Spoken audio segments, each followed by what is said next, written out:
Good evening, please. Take your seats. Ready to go, Mr. Farney? Yes, sir. Ready? Okay, good evening. It's Tuesday, February 14th. The time is 6:05. Please turn off your cell phones or turn them down to vibrate or silent. This is the Champaign County Board Committee of the Whole for Finance, Justice, and Policy. Roll call, please. Carter. Here. Court. Esri. Here. Holderfield. Here. James. Here. Jay. Here. Kurtz. Here. Langenheim. Here. Maxwell. McGinty. Here. Michaels. Here. Mosier. O'Connor. Here. Petrie. Here. Quisenberry. Here. Richards. Here. Rosales. Schrader. Here. Okay. Weibel. Here. Alex. Here. Ammons. Here. Anderson. Here. Benzel. Berkson. Here. Betts. Here. We have a quorum. Mr. Benzel and Mr. Maxwell previously informed me they would not be able to make the meeting tonight. Seek approval of the minutes for the Committee of the Whole for January 17th, 2012. So moved. Moved by Mr. James, second by Mr. Esri. Discussion. See none, all in favor? Oh, sorry, Ms. Pete. Yeah, no, we're on the minutes. Oh, I didn't have a question yet. Thank you, sorry. Microphone, please. Sorry. Recorder of the minutes. What page you talking on? Just a moment, I'm getting there.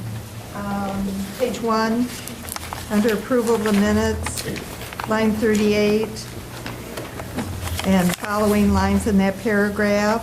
There was a question about Anderson's vote, and I wondered, was that checked on? And there was. Kay checked on that, and the minutes are correct. Thank you very much. Right? Okay, further questions?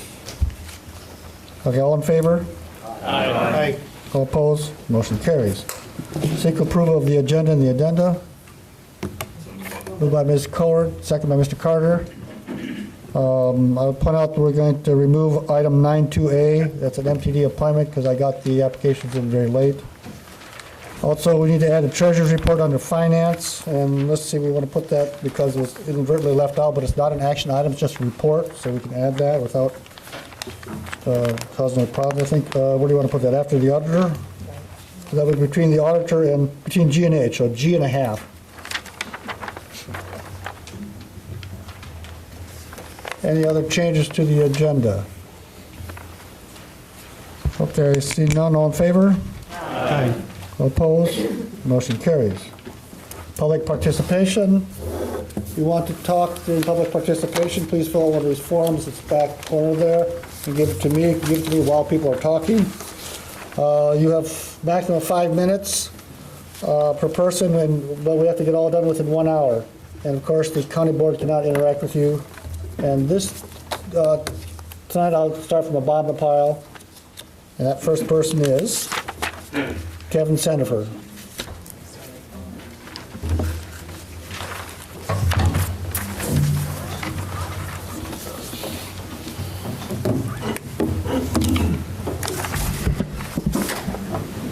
Good evening. Good evening.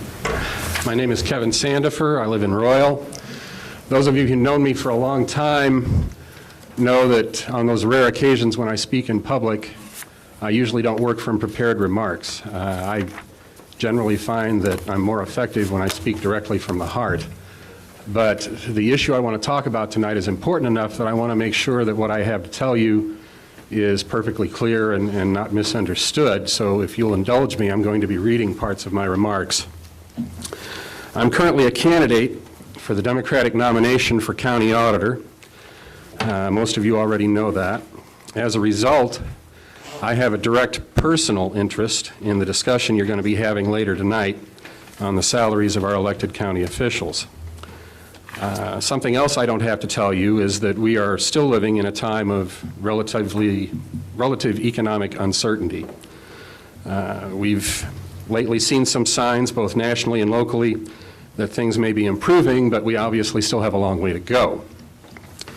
This uncertainty, I also don't have to tell you, has been made worse in our county by a general decline in property values over the last several years, as well as by the continuing disaster on the state level, which over the last several years has resulted in record deficits and an ongoing delay in state payments to all levels of government. Of course, we all hope that things are going to get better, and I expect that they probably will eventually. But there's no way to know for sure how long it's going to take for this situation to improve. That's why I'm here tonight to ask for both caution and conservatism in the consideration of salaries for elected officials. I believe that it is probably too soon to start spending new money before we have any guarantee that there will actually be any new money. Our county administrator and the various department heads have done an outstanding job in recent years, reining in the county budget and trimming our spending as conditions have required. And I would very much hate to see us undermine their efforts by moving too quickly to increase any portion of our county budget. Now, I also realize that the dollar amounts involved here are relatively small compared to the overall budget, but I think it sends entirely the wrong message to increase official salaries in light of the continued uncertainty. The last thing I want to see, God forbid, we should somewhere down the road need to come back and ask our county employees for any further cutbacks or sacrifices after having raised the salaries of those at the top. I honestly just do not see how we could possibly justify that. But I also recognize that there is a desire for parity in salaries between our elected officials who have roughly similar workloads and responsibilities. That's perfectly understandable, and I think it's perfectly fair to try and do that. I would point out, however, that increases are not the only way to achieve this parity. That's why I'm taking the additional step this evening of asking tonight that this county board give serious consideration during your discussion to the possibility of actually reducing slightly the salaries of the county auditor, coroner, and recorder in order to bring them back into line with the currently lower salaries of our county clerk and treasurer. This is my personal opinion, and I think that such a reduction in salary, and I realize we're not talking about a whole lot of money here. It's roughly $3,000 per year per official. But I think that the message that that would send is much more important than the dollar amount. I think it would not only be more fiscally responsible, but it would send a clear message to the taxpayers that we take very seriously the responsibility of stewardship of their tax dollars. As always, thank you for your time and your consideration. Belden Fields.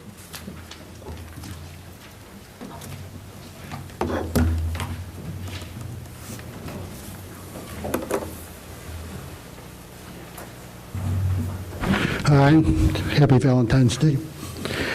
I want to address the issue that has been put on the agenda as the jail issue, but I think it's better to broaden the consideration to how we deal with criminal justice, just with the jail system. And I'm addressing particularly the Social Justice Committee that will be taking this up, but also the committee that's been appointed, was appointed last week. And what I would like to urge you to do is to consider 4 aspects of the question. One of them is detention, and I think it's important to, given the very diverse kinds of populations in terms of what people are in jail for, what the offense was, to consider not just building, if you are going to build in addition to the satellite, or if you're going to do something with the Main Street Jail, to think about the distinction between the maximum security institutions and lower security institutions, that people who are murderers or rapists ought not to be living in an institution or under the conditions that the people who have traffic offenses or people who cannot pay their ordinance fines or whatever are held in contempt because they can't do that. I think we need to differentiate the kind of facilities. And I think also we have to give some serious thought of something that was mentioned the time before last. I think about how women are treated in the jails, particularly in regard to toilets, in regard to the use of tampons and such. I do not think that it is appropriate to have them visible to male guards. I think there ought to be females in there. And I've heard not only this raised in this jail, but a relative of mine who found herself in Sangamon County Jail was appalled at the way the male guards dealt with that situation that females face, and used it in a way both to punish and to ridicule the people. So I think there has to be serious consideration to getting many more females in the staff that deal with female prisoners.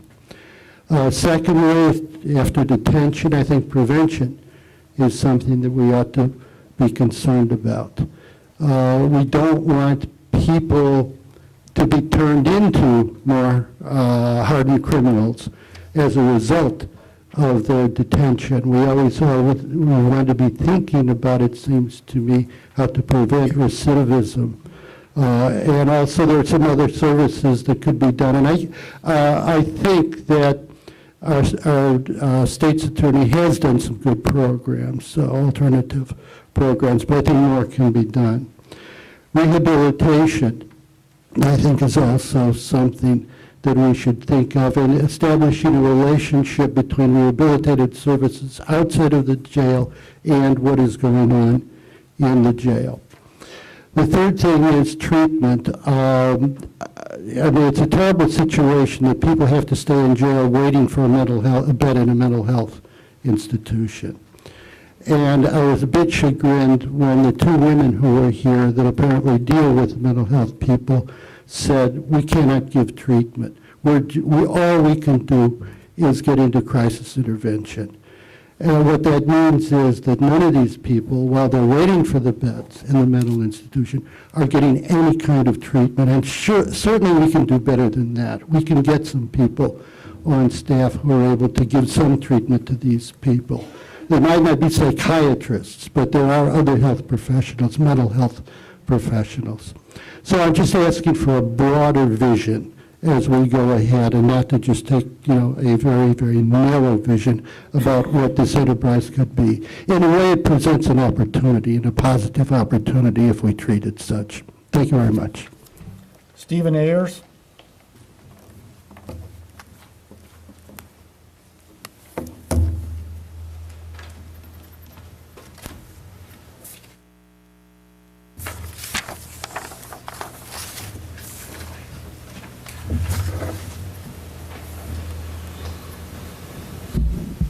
Good evening. I'm Steve Ayers, University of Illinois Extension educator in local food systems and small farms serving Champaign, Ford, Iroquois, and Vermilion counties. I assumed that role in July of 2010. I'm one of 13 local food systems educators throughout the state. In addition, we have extension specialists on the U of I campus and in the research centers. The program objectives for our local food systems and small farms educators are to develop business plans for new and transitional producers, increase locally grown food production, increase understanding of marketing and distribution, and improve food safety procedures for locally produced foods.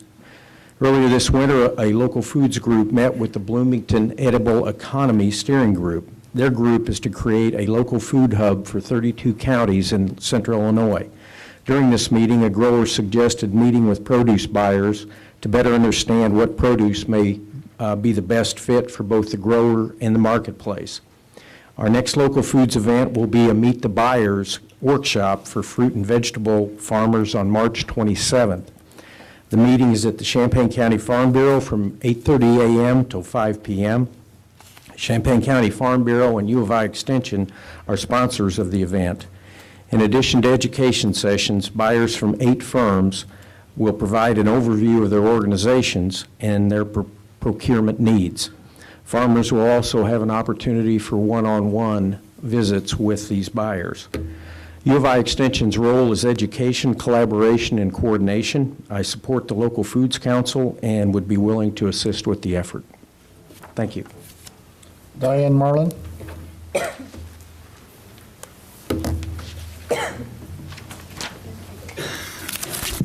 Good evening. My name is Diane Marlin, and I'm here to talk about the proposal for the Local Foods Policy Council. I support the creation of a Champaign County Local Foods Policy Council to help strengthen and grow the local food system in this area. I serve on the Urbana City Council and help draft the strategic plan for Urbana's Market at the Square. A countywide food policy council would help further the mission of the market and support future development of our farmers market, but also help support the farmers and the growers who depend upon that market. Local Foods Policy Council activities as described would be consistent with many of our own City Council mayor goals related to environmental sustainability, improving accessibility and affordability of healthy foods, energy conservation, and intergovernmental cooperation. Urbana is also about to enroll in First Lady Michelle Obama's Let's Move Cities, Towns, and Counties initiative to promote active living and healthy eating. The countywide Local Foods Policy Council could complement our efforts to build healthier communities. And in general, the Policy Council has the potential to give stakeholders a voice in the food system and to encourage young farmers to participate in it. It has the ability to support small businesses and the growth of agritourism and to provide fresher, better tasting foods to local schools, colleges and universities, restaurants, nursing homes, and correctional facilities. It could also support efforts to establish a regional food hub which would aggregate and minimally process local foods. And finally, it would help guide policy decisions that guide all aspects of the local food economy. So I strongly urge the county board to support this proposal. Kathy Capel.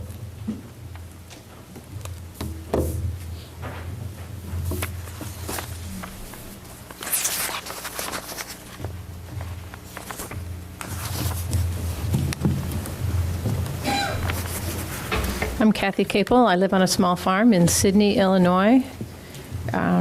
I raise sheep and chickens on my farm. I also serve on the Zoning Board of Appeals in Champaign County. And I'm former director of farmer programming for the Land Connection, which is a nonprofit founded to preserve farmland. I have a letter in support of the Food Policy Council from the founder of the Land Connection, and she's also the current executive director, Tara Brockman, which I'll ask to have put into the record rather than read it to you.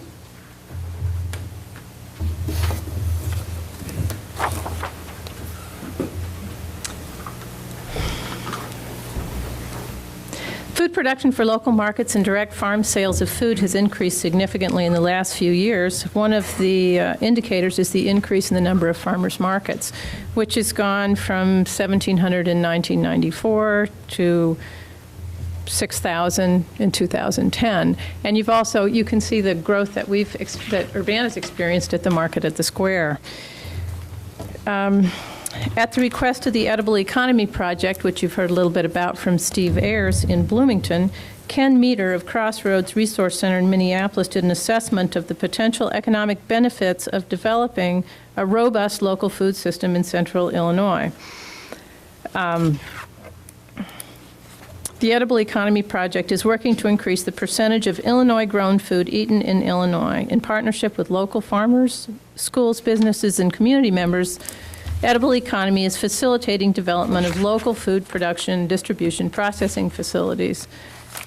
Their goal is to foster a healthier, more self-sufficient community where more local money goes back into the local community. Ken's comment in a presentation in Bloomington was that our region has the opportunity to significantly boost economic development, create and retain wealth, and provide Illinois residents with greater access to fresh, affordable, locally produced food. Key points in his report and the presentation in Bloomington: Farmers in the 32-county region that the edible economy is talking about in Illinois, and I'll put this with a map into the record, produce $4.8 billion in products per year, and they spend $4.3 billion to raise them, with a net gain of $464 million after production costs. All told, Central Illinois gains $464 million in ag production, $538 million in federal subsidies, but we lose $2.3 billion buying ag inputs and $3.9 billion buying food. The net loss to this region in terms of ag production and food is $5 billion. Ken feels that community-based food systems may be the best path to economic recovery. If our region's consumers bought 15% of their food directly from local farms, Central Illinois farmers would earn an additional $639 million in income, and we would be in the black instead of the red. The data for all of this is on, it'll be in here, the links to the data, the links to the presentations. A local food system is a fairly complex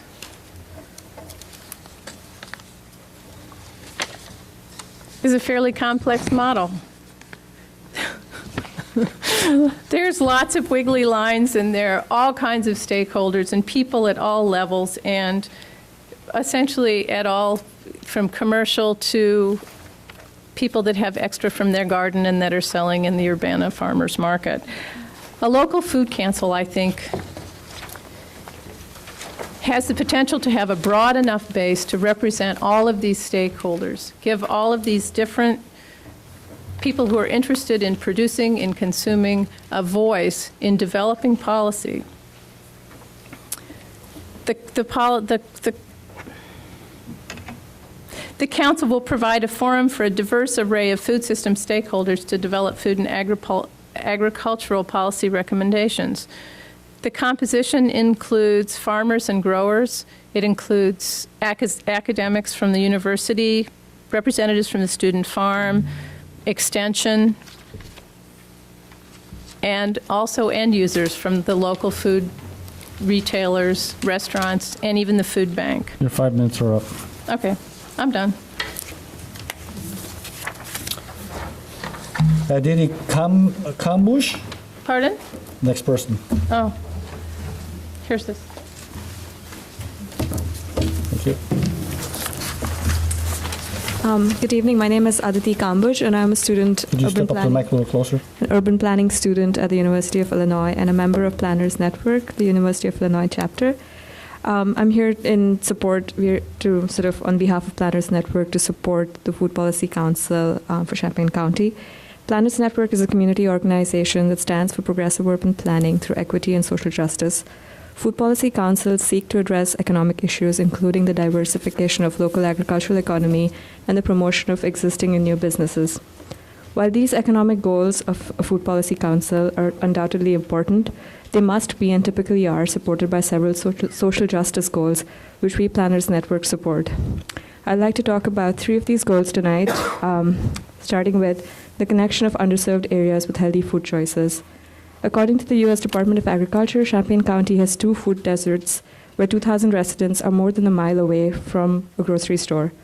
And the reality is that for many members of our community, access to fresh and healthy produce is very limited, making healthy eating a difficult choice. For example, the nearest full-service grocery store to the North Randolph Street community is 1.5 miles away, which is a 30-minute walk. Because these stores are not in close proximity and many underserved areas are transit-dependent, improved routes and services such as mobile food markets should be available to link residents to healthy food choices. This is one arena that a proposed Food Policy Council can investigate and address. The second suggestion is organizing community gardens and farmers markets. The Food Policy Council can easily facilitate options that serve low-access neighborhoods by enabling the organization of more community gardens and farmers markets. Community gardens and farmers markets provide an inexpensive way for people to grow and eat their own healthy food. Farmers markets also provide economic benefit. Together, they also create public urban spaces in which the community can come closer together. The American Community Garden Association also points to the benefits of neighborhood gardens that extend beyond the greater availability of nutritious food to crime reduction and resource preservation. Currently, Planners Network works in the North Randolph Street community to bring together youth, senior citizens, and community members in a community space where food is grown, skills are shared, and friendships are forged. The third is linking existing community-wide resources. The proposed Food Policy Council can be designed to be a resource pivot in the Champaign County food system, linking surplus food, knowledge, and skills to the people who need them, thereby eliminating wastage of precious fresh produce and optimizing the use of existing resources. Finally, to meet these social justice goals, Planners Network advocates that one Food Policy Council board member is a person from the community that currently works towards the issues of food security and social justice. In conclusion, I'd like to ask the Champaign County Board to recognize the critical need for a Food Policy Council. Thank you. Lynn Branham.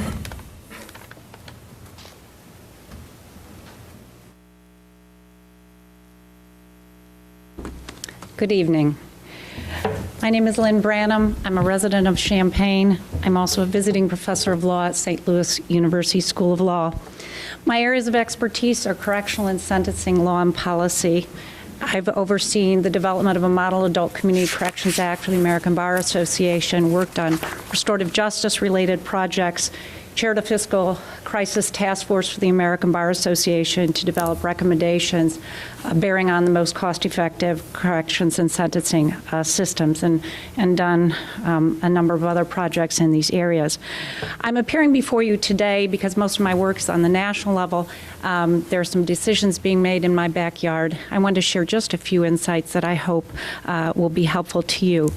It appears from what I've read in the paper that you are moving in the direction of a bifurcated endeavor, part of which will focus on jail needs, the other part of which will focus on alternatives to incarceration and general criminal justice reforms.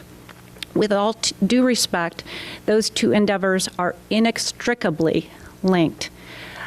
In other words, what you do in terms of jail construction and renovations will depend very much on facts that will be unearthed by, and I hope publicly disseminated by, the advisory committee. Let me give you a little feel for what I'm talking about.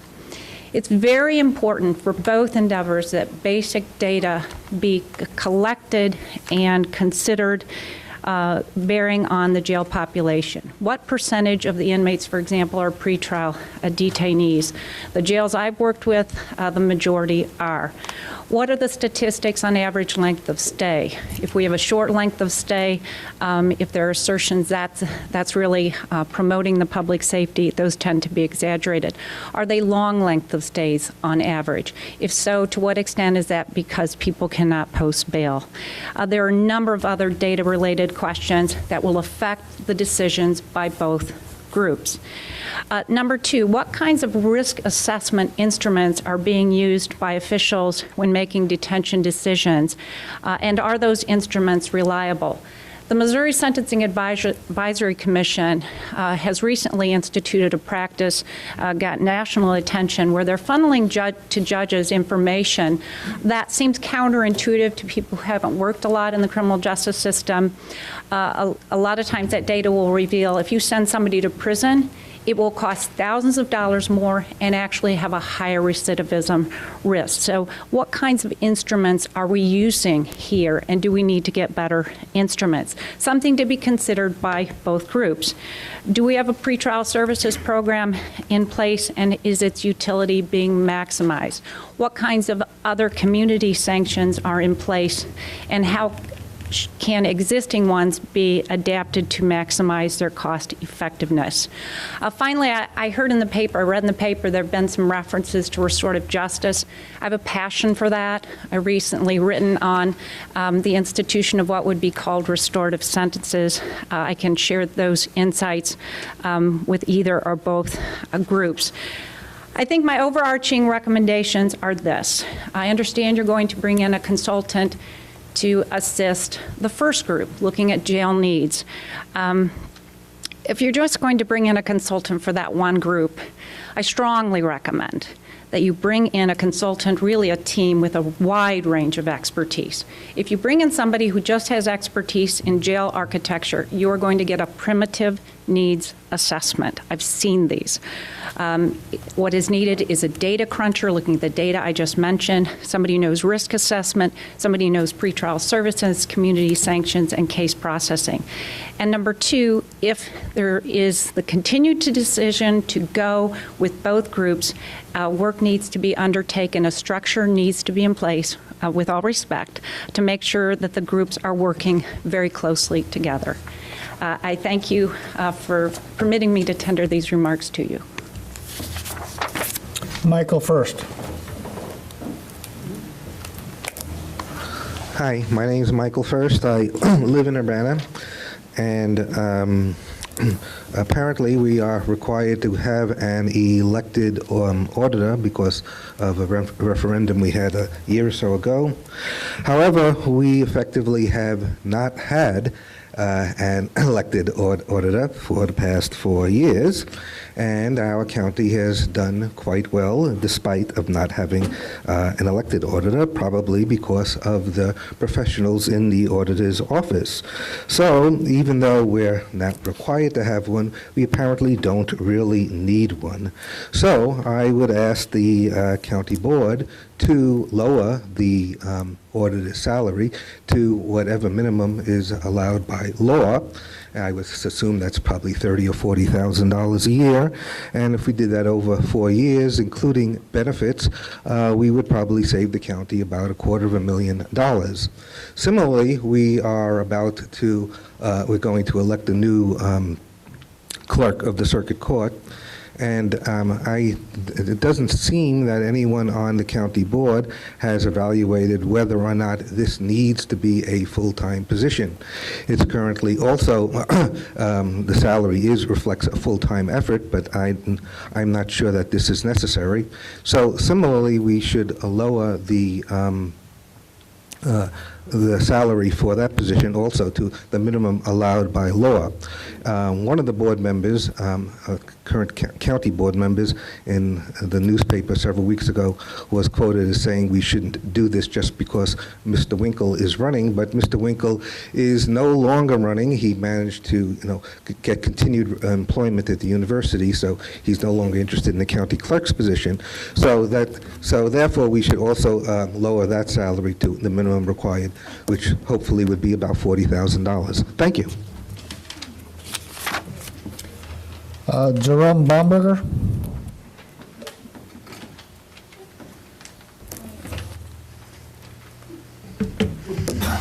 Hello, my name is Jeremy Bamberger, and I live at 906 South Maple in Urbana. The first thing I would like to urge the board to do tonight is include a provision in a motion which will be considered on the agenda. It is my understanding that this board will consider the constitution of a Citizens Advisory Task Force to present information regarding improvements and implementing suggestions in the Jailing Communities Report. I believe that this is absolutely necessary, that it is absolutely necessary to include a binding structural connection between this task force and the team constituted last week by the Facilities Committee, this being the jail space, the Jail Space Improvement Project Planning Team was constituted last week without, I might add, emendation or contestation. It was approved despite public comment from the board as written on the agenda. Now, because of this specifically, I think it's absolutely necessary that we include a provision in the motion that you will evaluate tonight that states that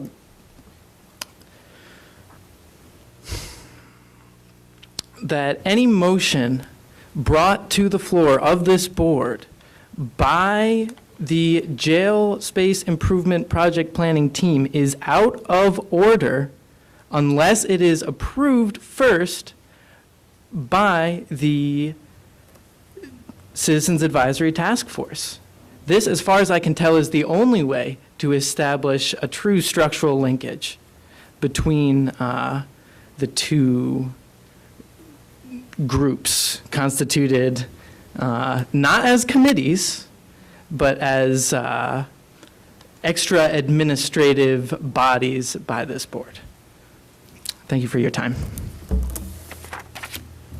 Susan Parenti.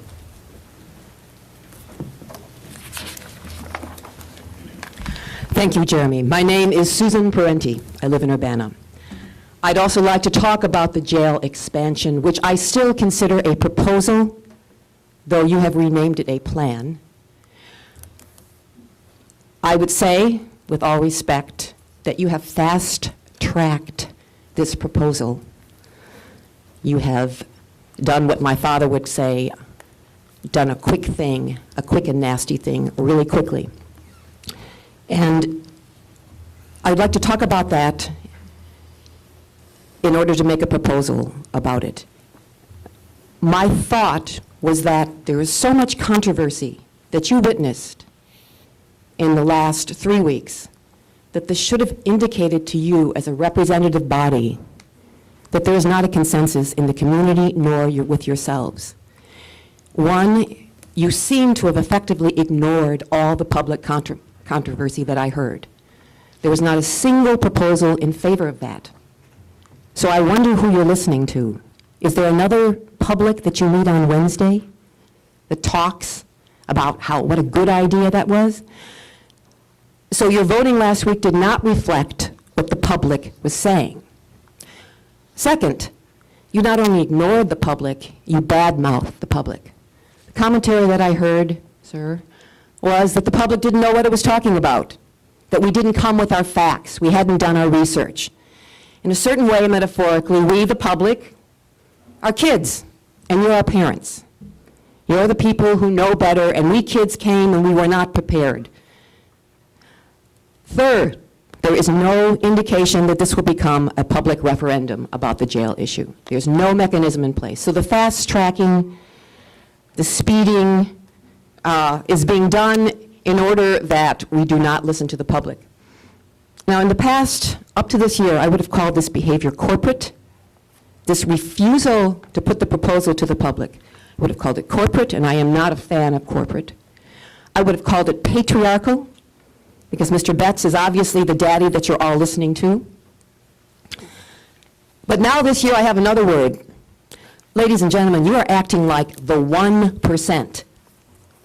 You are taking a vast amount of money in a recessionary time, 20, 25, 30 million, you know it's going to go up. And you are fast-tracking it because you are not interested in public input. This is the behavior of the 1%. Now, most of you probably do not live in rich, expensive houses, etc.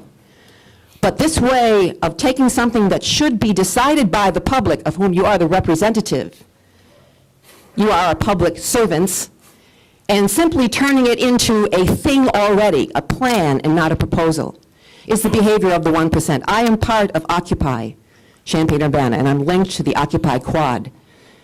This has come to our attention, and we're interested in turning things that are being treated like 1%, where no public participation as a proposal is being looked for. We would like to treat this as a proposal, and we would like to see forums at the public library. We'd like this talked about and discussed. And my thought is the reason it is being fast-tracked is because you know that the public will not go along with this for two reasons. You've heard from the people who hate jails. You have not heard from the people who hate the people in the jails. People hate prisons, but you have not heard the people who hate prisoners. I went today with my little Zoom tape recorder to places that have the Ron Paul sign, Marianne's Diner, the balloon place, and I floated a balloon in the air and I asked people, do you know that the county board's going to be spending 25 million of our dollars to make a nice new jail? And zoom, there came SOC, the soft on crime remark, which is what? I can't even remodel my basement and these prisoners are going to have a nice new facility? They don't deserve it. Now, we in the Occupy are going to make this visible. If you refuse public input, we're going to bring it to the public's attention. We're going to have things happening in Urbana Public Library. And since you are our daddies, you should explain to we stupid public, you should go to these forums and explain to us why you are voting the way you are, why you are not considering the proposal, why you've reconstituted this as a plan. Thank you. Is there further public participation? Okay, thank you for your time. We'll move on to communications from the board. Mr. Kurtz. Thank you. I have some good news to share with the board. I have this communique concerning an update on the Clinton landfill. The City of Bloomington held a work session yesterday regarding the proposed intergovernmental agreement for the Clinton landfill site. The City Council has indicated their intent to join the consortium and approve the agreement at the next City Council meeting. I think that's really good news. Secondly, we're working on with the Chief of Staff of Senator Dick Durbin to meet with him sometime next week concerning the Clinton landfill. Thank you, Mr. Chair. Any other communications from the board? Okay, seeing none, let's go on to finance. Mr. McGinty.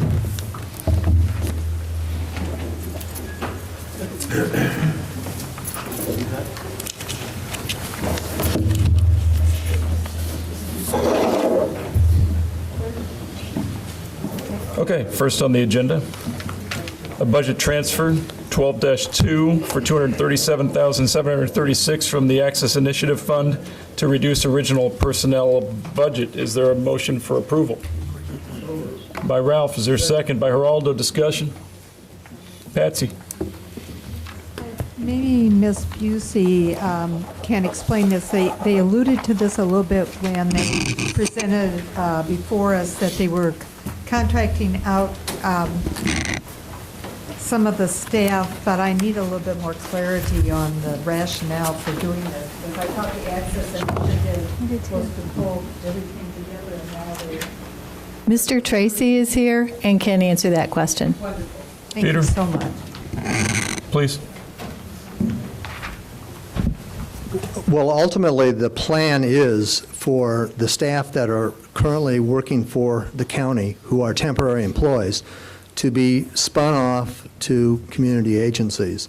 And the issue there, at this point, the purpose of this transfer is that we have 4 staff that are no longer working as temporary employees for the county. Two of them are now hired by a community agency, and the intent is to move the money from the salary line to the contributions and grants line. Part of the reason is that these employees are going to actually be doing direct service work, and the statutes do not allow the mental health board to do direct services. And so that's one of the main reasons we're spinning them off. And this is going to happen as the federal grant over the 6 years goes down, the amount of money that we get goes down, there will be less staff, and we will have to be working on our sustainability plan. And so you will see a continuation of this trend. Thank you very much. Carol? And who's going to actually get this money? This would be Don Moyer Boys and Girls Club. The contract is with them, but there will be other contracts with community agencies. Other questions for Peter while he's up? Okay, thanks. Other discussion? Seeing none, all in favor say aye. Aye. Any opposed? Aye. That motion carries. Second item, an amendment, 12-9 for $22,215 out of the RPC IDOT. This is for analysis and retiming of additional designated signalized intersections in Champaign, Urbana, and the U of I to improve safety. Is there a motion for approval? By Stan, seconded by Al. Discussion.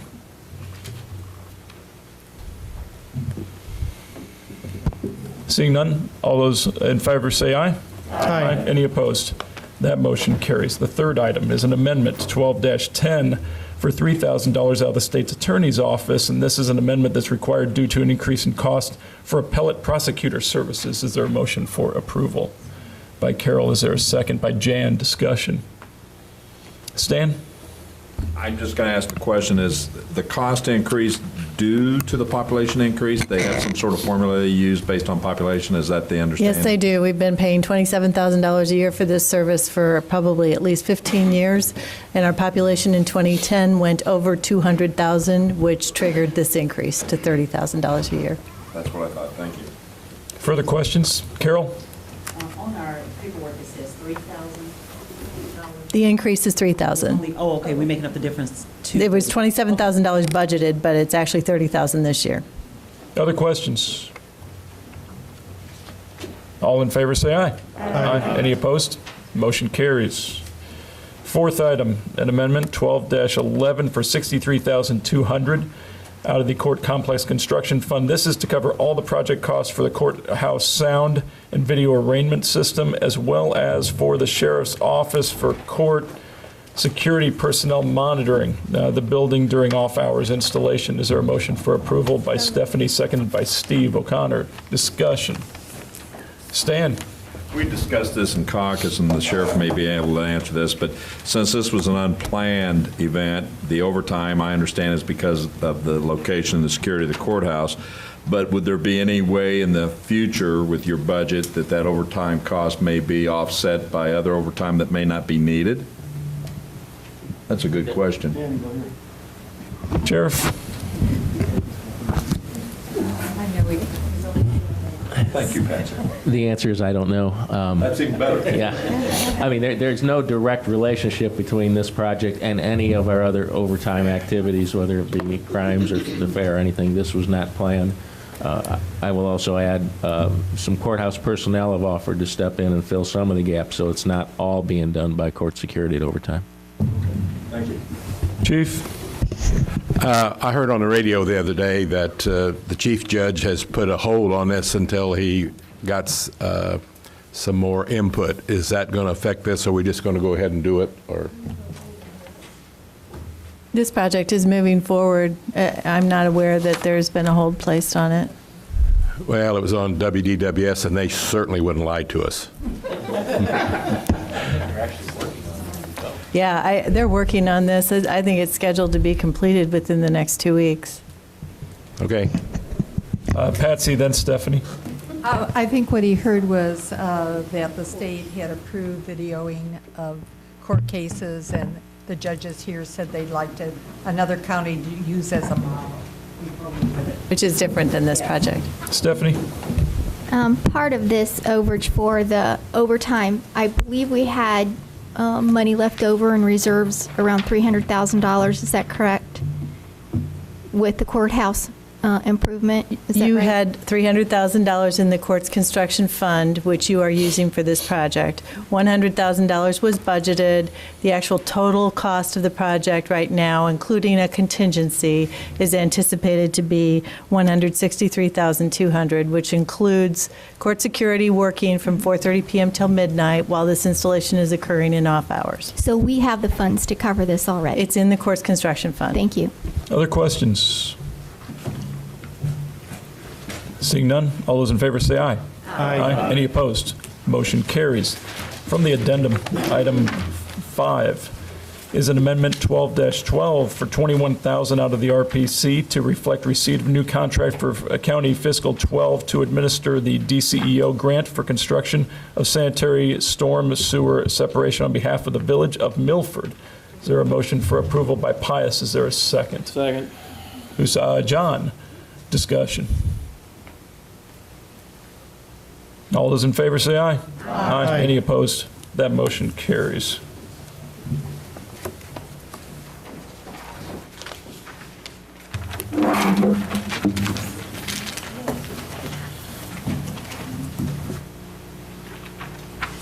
Excuse me, returning on my device to save the county money from print costs. Thank you. Just throw that in. Thank you. From Animal Control, I'd like to suggest an omnibus motion. This is a request for approval of revised intergovernmental agreement for animal control services and animal impound services with the village of Pasodum. Is there a motion for approval by a bunch of people? My goodness. How about Jan and Geraldo? Discussion. Quiz. What are we discussing, an omnibus motion or? I believe that was an omnibus motion by Jan and seconded by Geraldo. Discussion on that? Anyone? All in favor, say aye. Aye. Any opposed? That motion carries. Likewise with everything from C, items 1 and 2, a request for approval of application and, if awarded, renewal of Violent Crimes Victims Assistant Grant for fiscal 2013 and of continued grant funding from the Illinois Criminal Justice Information Authority. Is there a motion for approval by Stan, second by Ralph? Discussion. All in favor, say aye. Aye. Any opposed? That motion carries. From the Sheriff's Office, also suggesting omnibus for all three. These are requests for approval of contract to provide special police services for the villages of St. Joe, Philo, and Sidney. Is there a motion for approval by Stephanie, seconded by Al? Discussion. All in favor, say aye. Aye. Any opposed? That motion carries. From the State's Attorney's Office, a request for approval of application and, if awarded, renewal of Violent Crime Victims Assistant Grant. Is there a motion for approval by Jan, seconded by Stephanie? Discussion. All in favor, say aye. Aye. Any opposed? That motion carries. Next up, Deb, County Administrator. The fiscal 2012 General Corporate Fund Revenue and Expenditure Projection Report is at your desks this evening. This report reflects basically receipt of 1 month worth of revenue and 2 months worth of expenditure, so it's very tentative, very preliminary. Right now, it looks like revenue would come in for this fiscal year at 98%. As you will recall, we received a very large payment from state reimbursement that should have been posted to 12, so there's a $535,000 deficit anticipated on the state reimbursement revenue line. Some of the other revenue lines that are tracking not where budgeted include fines and some of the general government, which are fees. The good news is the sales taxes are stable, fairly stable. I can tell you, not included in this, we did receive sales tax in February, which reflect November, and the overall quarter cent sales tax was up 5% for November, which one of the largest increases we've seen in the last couple of years. The public safety sales tax quarter cent was only up just under 2%, which tells us that a lot of that increase was in vehicle sales. The bottom line, if you go to the expenditure report on the second page, right now it looks like we would spend 99.7% of what is budgeted. Some of the lines where we would anticipate spending more, one of them is postage, and quite frankly, in the last 2 weeks, we have done a mailing for the county clerk of 125,000 pieces and a mailing for the supervisor of assessments of 78,000 pieces. So that was a fairly significant hit all at once. This is a big mailing year because of activities that are going on in both the county clerk's office and in the area of assessments. So it looks right now like it would be likely that we would spend most of our expenditure budget, which brings us to the summary projection report. Projected right now would be a deficit on this year's budget of about $700,000, which, once you subtract out the outstanding nursing home loan, would leave us at a position of right under 10% with an ending fund balance of $3.1 million. The budget change report is the next page, and the only change so far to the general corporate fund was a $14,000 change for the Clinton landfill contract. Any questions for Deb on those reports? Patsy. Just 2 comments. The United States Postal Service probably thanks the county for job security for all the mailings. Yes. And the second is, I'm sure all the county board members would love to lower the mailing costs if we all had iPads.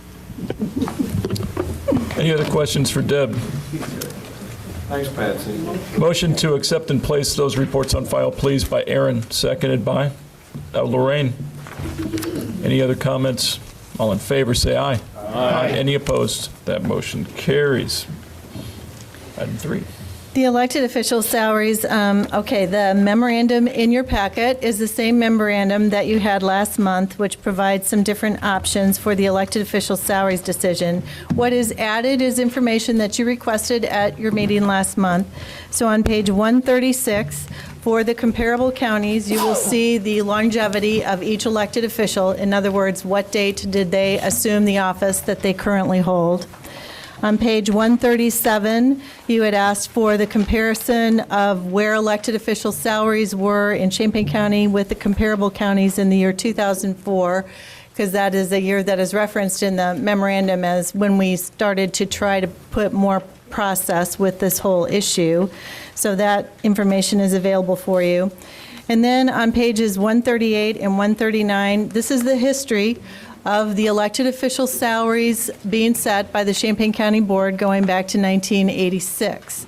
And what is included is the annual percentage increase received by each elected official with the decisions that the board made about salary increases.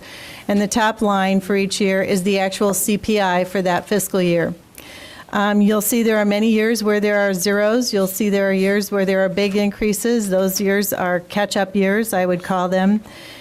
But looking at the current elected official salaries and focusing back to fiscal 2004, which seemed to be something that you were doing at your last meeting, if you look at the box on the bottom of page 139, that shows you what the average annual increase for each elected official has been going from 2004 to 2012, what the total dollar increase was for those years, what the total percent increase was from their fiscal year 2004 salary to their fiscal year 2012 salary, and the impact of the CPI for those same years. So, for example, the county clerk and treasurer and sheriff, their salaries basically increased 35% from 2004 to 2012, and the actual CPI impact for those same years is 22.5%. The disparity is greater with the circuit clerk, auditor, coroner, and recorder, who have had larger salary increases the last 2 years, where you can see that over that same time period, their wages have increased by almost 70%. When you look at all of this information, I think that looking at the option of a 4-year wage freeze for the wages that you are setting at this point in time is certainly realistic, and it is supported by, historically, that has been done in the past too, as a way to counterbalance increases that were budgeted in 2008 and were more than what was probably required by CPI over these last 2 years. When you have to set salaries 4 years at a time in advance, it's very difficult to know what the economy is going to do and what the impact of that is. Questions, comments? Move adoption of a 4-year wage freeze for the appropriate officials. The motion by Tom. Second. Seconded by Quiz. Discussion. Patsy. Well, I'm not totally comfortable with across-the-board wage freeze because I do think there's still some major disparities between the salaries and, in particular, the circuit clerk's salary seems to be skewed quite a bit higher than any of the others. So I would like to hear my fellow county board members' thoughts on amending Mr. Betts's motion that we first discuss adjusting the circuit clerk's salary before we go into a freeze across the board. Are you making a motion? Yes. To what? Not clear what the motion is. The motion is an amendment to Mr. Betts's motion that the circuit clerk's salary be adjusted to be in compliance with the top salary of the other three, which I believe is roughly 86 plus thousand, and the rest be frozen across the board for 4 years. There's an amended motion on the floor. Is there a second to it? Second. Seconded by Astrid. Now I'm going to pause for a second, ask the original mover and our esteemed parliamentarian, If that is proper, should we be splitting it? Well, she's making an amendment to the motion, which is to reduce one of the salaries and take it out of the thing. I think it's perfectly proper. Okay, just checking. Okay, discussion on that. First Pius, then Stan. Point of information is, can we find out what exactly the salaries would be? If you look on page 139, I would ask Ms. Petrie if she could clarify. So are you saying that on December 1st, 2012, the circuit clerk's salary should be $84,940, which is the current salary of the county clerk and the treasurer? What? I said 86 plus. Okay. So are you using the anticipated number for December 1st, 2013 of $86,639? And that would be the circuit clerk salary on December 1st, 2012? Yes. So December 1st, 2012, the circuit clerk would be $86,639 and frozen for 4 years? Yes. Stan. I wasn't prepared for some of this discussion. I know that anybody can make a motion, but, I feel like if we're singling out one office, that it's not fair to not look at all of them, because some of the others have increased greatly also. So I think, again, we need to be fair across the board, and I would hope that there's some more discussion on that before we move forward with that motion. Any other discussion specifically to the amendment? First John, then Tom. I have a real problem with this. The criteria, unfortunately, for us for setting these salaries are basically limited to what the job entails, and we're limited even with that. We know the job description, but also comparables to like-sized counties. And if the board decides to do this, we are going to put our circuit clerk under, except for, I believe, Sangamon County? Rock Island? Yes. We're going to put them out of the range that the past, the board has decided to keep these elected officials. And I think it's, I think it's just out of line. I'm for keeping a 4-year freeze. I think it'll equalize, but every county in the state is in the same boat financially. There's not going to be any increases, I'll guarantee, in any county. If there are, those elected officials are going to hear it from their constituents and probably other employees within that county. So I'm for just sticking with no increase for 4 years and not messing with any of these salaries. It's taken years to build these up. It's cost money, and we've got them built up to where they're within the averages, or excuse me, within the ranges of the other counties that are comparable. And we are limited on judging the salaries of these by the composure of the office. So that's all I have. Thank you. Still discussion to the amendment. Tom, then Chris, then Astrid. I echo what Mr. Schrader said. I think is absolutely correct. I think if you looked at this office and the responsibilities of this office and did a study of all of the functions of payroll and supervising people and making sure that you know what the courts are doing and working in that system, it is not an easy job, first of all. It takes a lot of skill. I suspect if you did a study of it, they might actually recommend a higher salary. I cannot see lowering that salary. I don't like freezes in general. I'm willing to deal with the freeze. I made the motion, but I absolutely am opposed to the amendment. I think it's a very big mistake. Chris? I'm really on the fence about this. I mean, I appreciate the comments that Mr. Sandifer made during public participation to the effect that, one way to address the concern about equity among positions is not just to increase all the other positions, but to lower this one. I mean, I think that's a point well taken. Deb, you at one point had indicated that there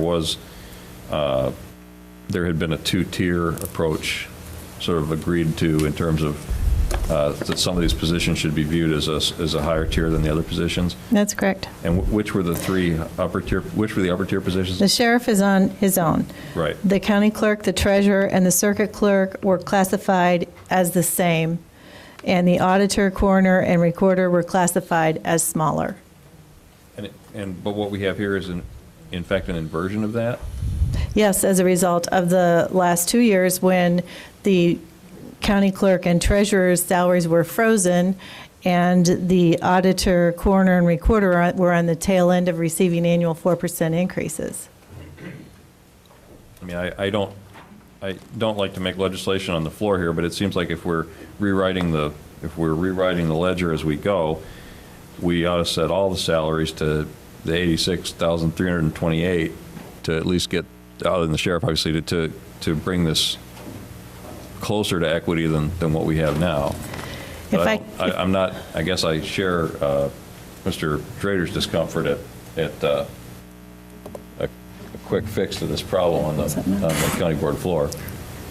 If I could, if you look on page 139 and you look from 2012 through 2015, if you do a 4-year wage freeze for the salaries that you are setting right now, and in 2 years, when you're setting the salaries for the county clerk, treasurer, and sheriff, and you provide continuing, modest 2% annual increases to those positions, by 2015, you will have reestablished the equity that existed before 2008. With the exception of the circuit clerk.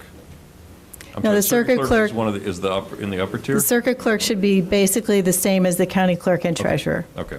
So you're saying that the 4-year freeze affects the equity that we're trying to get to because the circuit clerk doesn't receive an increase, but the county clerk and treasurer If in do. 2 years, when the county board sets the salaries the next time for the 4-year term for the county clerk and treasurer, and considers continuing more modest annual increases of 2%. I mean, back in 2008, it seemed like 3.5% to 4% was the average increase of wages at that point in time. Moving forward, if 2% is considered to be that, and if the board adopts that in 2014, for those positions who are elected in 2014, you will have reestablished the equity halfway through that term and at the end of the current wage freeze for the other 4. I guess based on that, I would concur that this gets us where we want to be in 2015. So I think I'll come down with Mr. Schrader on this one. Astrid, microphone, please. It seems to me, since the circuit clerk did pop ahead only by an accident of timing, and since a person who's been there about 20 years is going out and we'll have a new person, I see no barrier to lowering that salary to where the others are. Shall we go ahead and vote on the amendment first? Everybody ready? Can you just make a motion for me? I'm sorry, I had to go through. It is a motion to amend to the original motion of the 4-year wage freeze. The amendment is to reduce the circuit clerk's salary to $86,639 in year 1 and then freeze it at that for the rest of the term. So all those in favor of the amendment signify by saying aye. Aye. Aye. Any opposed? Aye. That motion fails. Back to the original motion. Per Mr. Betts's original motion. Discussion on that. Ready to vote? Would you state the motion, please? It was per the recommendation as, go ahead. It's for a 4-year wage freeze for the circuit clerk, auditor, coroner, and recorder, and for the board chair, it would be a 2-year wage freeze because you only deal with the board chair's salary 2 years at a time for each session of the board. Ready to vote?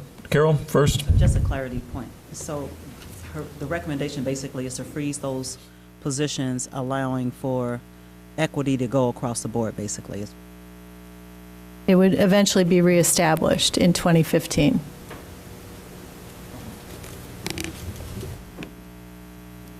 All those in favor, say aye. Aye. Any opposed? Aye. That motion carries. Next up, item number 4. The next item is, in the budget process, you had received additional funding requests from general corporate fund departments, and it was determined that those requests would be reviewed in February. And so this is the review. I've provided for you a listing of what those requests were. Based on the general corporate fund report that you just heard a little bit earlier, and based on the position of the general corporate fund at the beginning of fiscal year 2012, the fund balance was at 10.3%. It was determined back in September that if the fund balance were healthier than 10%, that some consideration could be given for using the funds in addition to the 10% fund balance, which at this point is right at $102,645. Because of the uncertainty of the future of the general corporate fund and the fact that our total revenue increased only by 0.4% in fiscal 11 as compared to fiscal 10, I would not recommend that the board add any ongoing or recurring funding requests because you're building additional expense into future budgets that we don't know that we will have available, especially when we consider that we will have ongoing increases in personnel costs. The other thing that you could consider is the one-time expenditure requests, and those are on the bottom of page 141. There were actually 5 of them. 4 of them might be considered viable with the amount of money that you have available to you. However, my recommendation to you would be that you fund none of these requests at this time. As you saw in the earlier report, it looks as though we could end with a deficit this year, so we should probably protect what is in our fund balance as much as we can. Chief, then Pius. I would move that we not fund these as recommended. Second. It's a motion by Chief, seconded by Tom. Pius, then Patsy. I'd like to amend the motion to bring it back to the board in 2 months. 6. The year's over. So the motion by Pius is to amend it to bring it back to the board in 2 months. Is there a second to that motion? Seconded by Stan. Discussion to the motion to bring it back, specifically to bring it back to the board in 2 months. All those in favor? Aye. Hold on, I'm sorry, there were a couple of hands. Pat, nothing. Pius, anything? Okay. Mr. James. All those in favor say aye. Aye. Any opposed? Aye. Show of hands. All those in favor of bringing it back in a couple months? 1, 2, 3.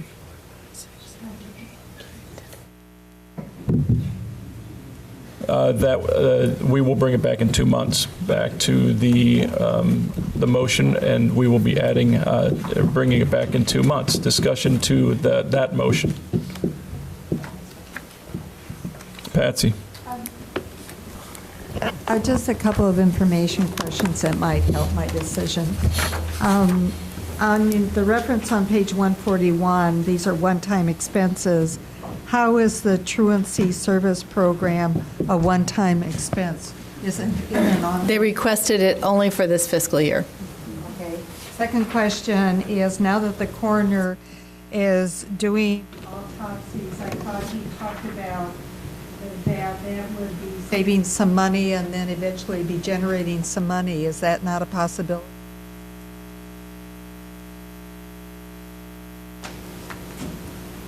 He's here, if you want to ask him that question. Dwayne, you want to speak to it?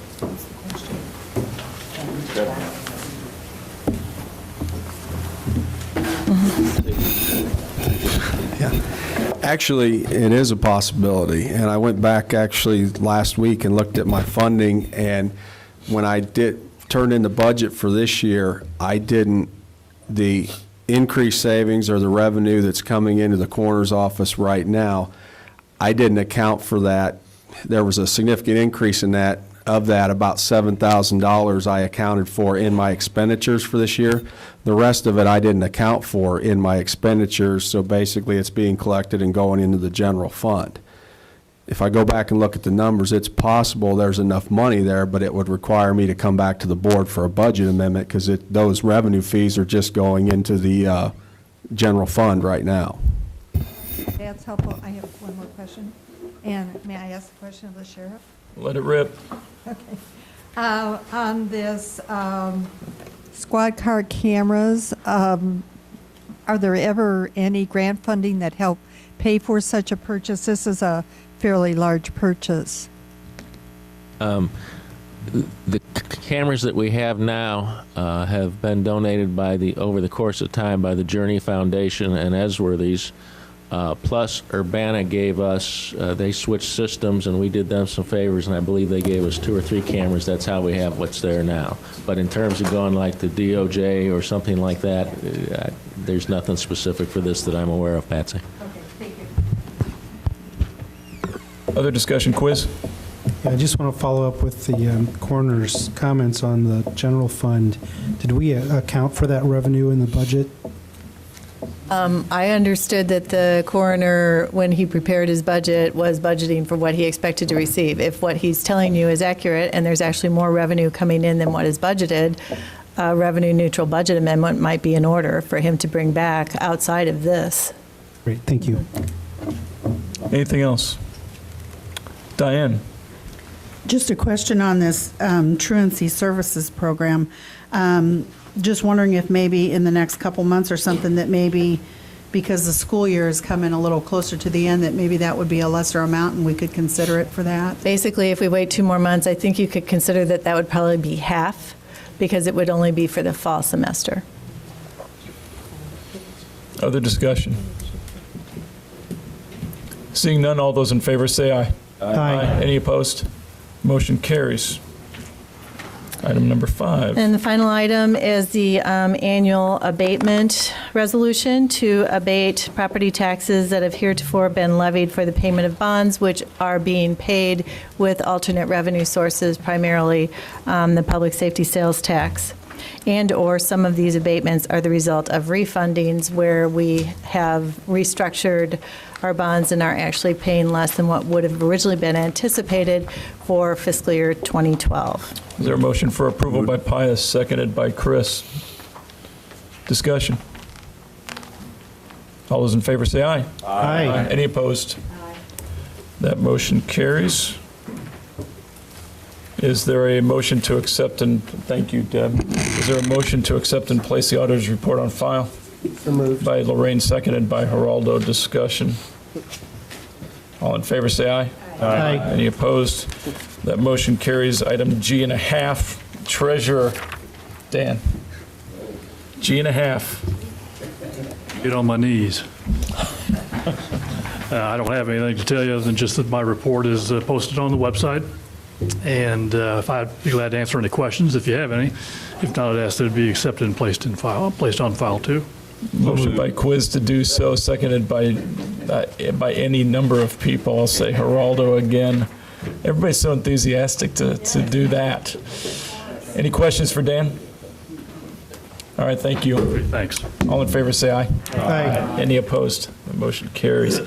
Under other business, a resolution authorizing the board chair to execute the collective bargaining agreement. Is there a motion for approval by Tom, seconded by? Second. John, discussion.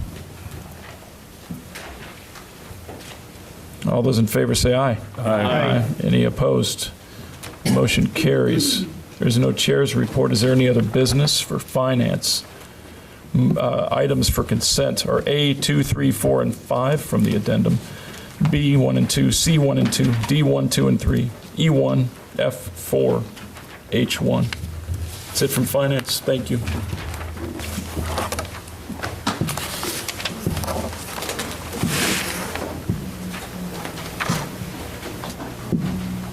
Who's up next?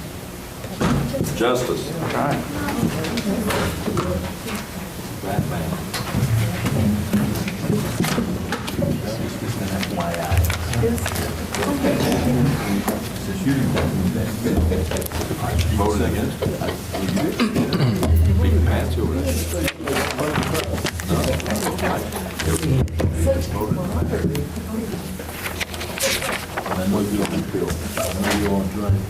Okay. Our first item on the agenda, the agency presentation, is canceled. Joe Gordon is unable to be here tonight. We have our monthly reports, section B, if anybody would like to make a motion. Second. Place them all on file. Omnibus motion by James to put those on file, seconded by Kurtz. Any discussion on the agency reports? Questions, discussion? All those in favor of placing those reports on file, say aye. Aye. All those opposed? Okay. Item C is for the Emergency Management Agency, request approval of application and awarded acceptance of hazardous materials, emergency preparedness grant, and HMEP grant. That is to form a local LEPC, a local emergency planning committee. The grant, if we get it, would be for just under $7,000, basically for administrative costs for that. And there will be no extra cost to us for matching funds on that. So moved. It's a motion by Jay, seconded by Esri. Are there any? Is there any discussion on that? All in favor, say aye. Aye. All opposed? Motion passes. Under other business, we have an item for establishment of the Citizens Advisory Committee to garner impactors in the social in the justice system to present information regarding improvements and implementing suggestions in the Jail and Communities Report. Moved by Langenheim. Second by Ammons.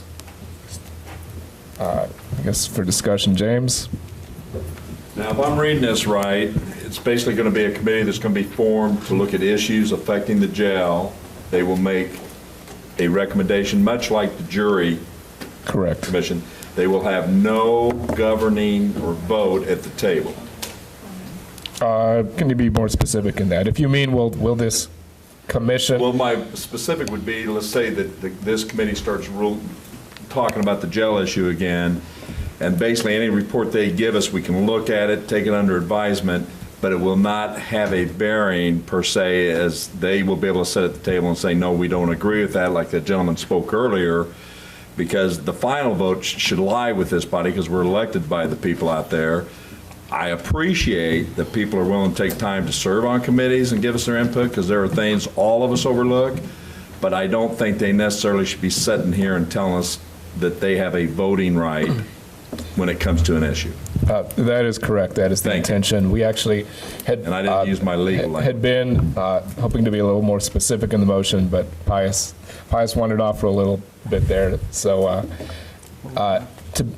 to be more specific, we were thinking, but it is not currently in the motion, of setting this to be 9 people, passing the general commission tonight, setting a March 2nd deadline for applications to be accepted, so we can look at applications next time with me as Deputy Chair for Justice doing the appointments. I assume we probably need to put that into the motion, right? I would say they could amend it. Is that an amendment by Weibel? I will make that amendment. Is there a second? By Quisenberry. Ammons. I actually appreciate, I don't know her name, Professor Branham. And her information she provided for this committee tonight. I'd like to actually make an amendment to the motion and request that the committee that is the planning team that's put together underneath Justice and Social Service becomes a partner team to the planning team that is put together other facilities for advising facilities for the ultimate recommendation to. Point of order. There's amendment on the floor. Ms. Ammons is trying to amend the main motion. We have to deal with the amendment, First Amendment first. Okay. So we can amend the amendment, but she's not. We have the doing Weibel amendment on the floor. Would anybody like to speak to the amendment to add more specifics? The amendment is to the structure will be nine members from the public, and that Mr. Richards will appoint them will receive applications till March 2nd. Mr. Richards will appoint them next month on the 13th, I believe. And that by the 13th. Starting at the end of this meeting, we'll do an open call for anybody in the public to apply for this. Mr. James. Point of clarification, you will appoint them, but this board will approve. That is. No, actually, it's just he will approve them.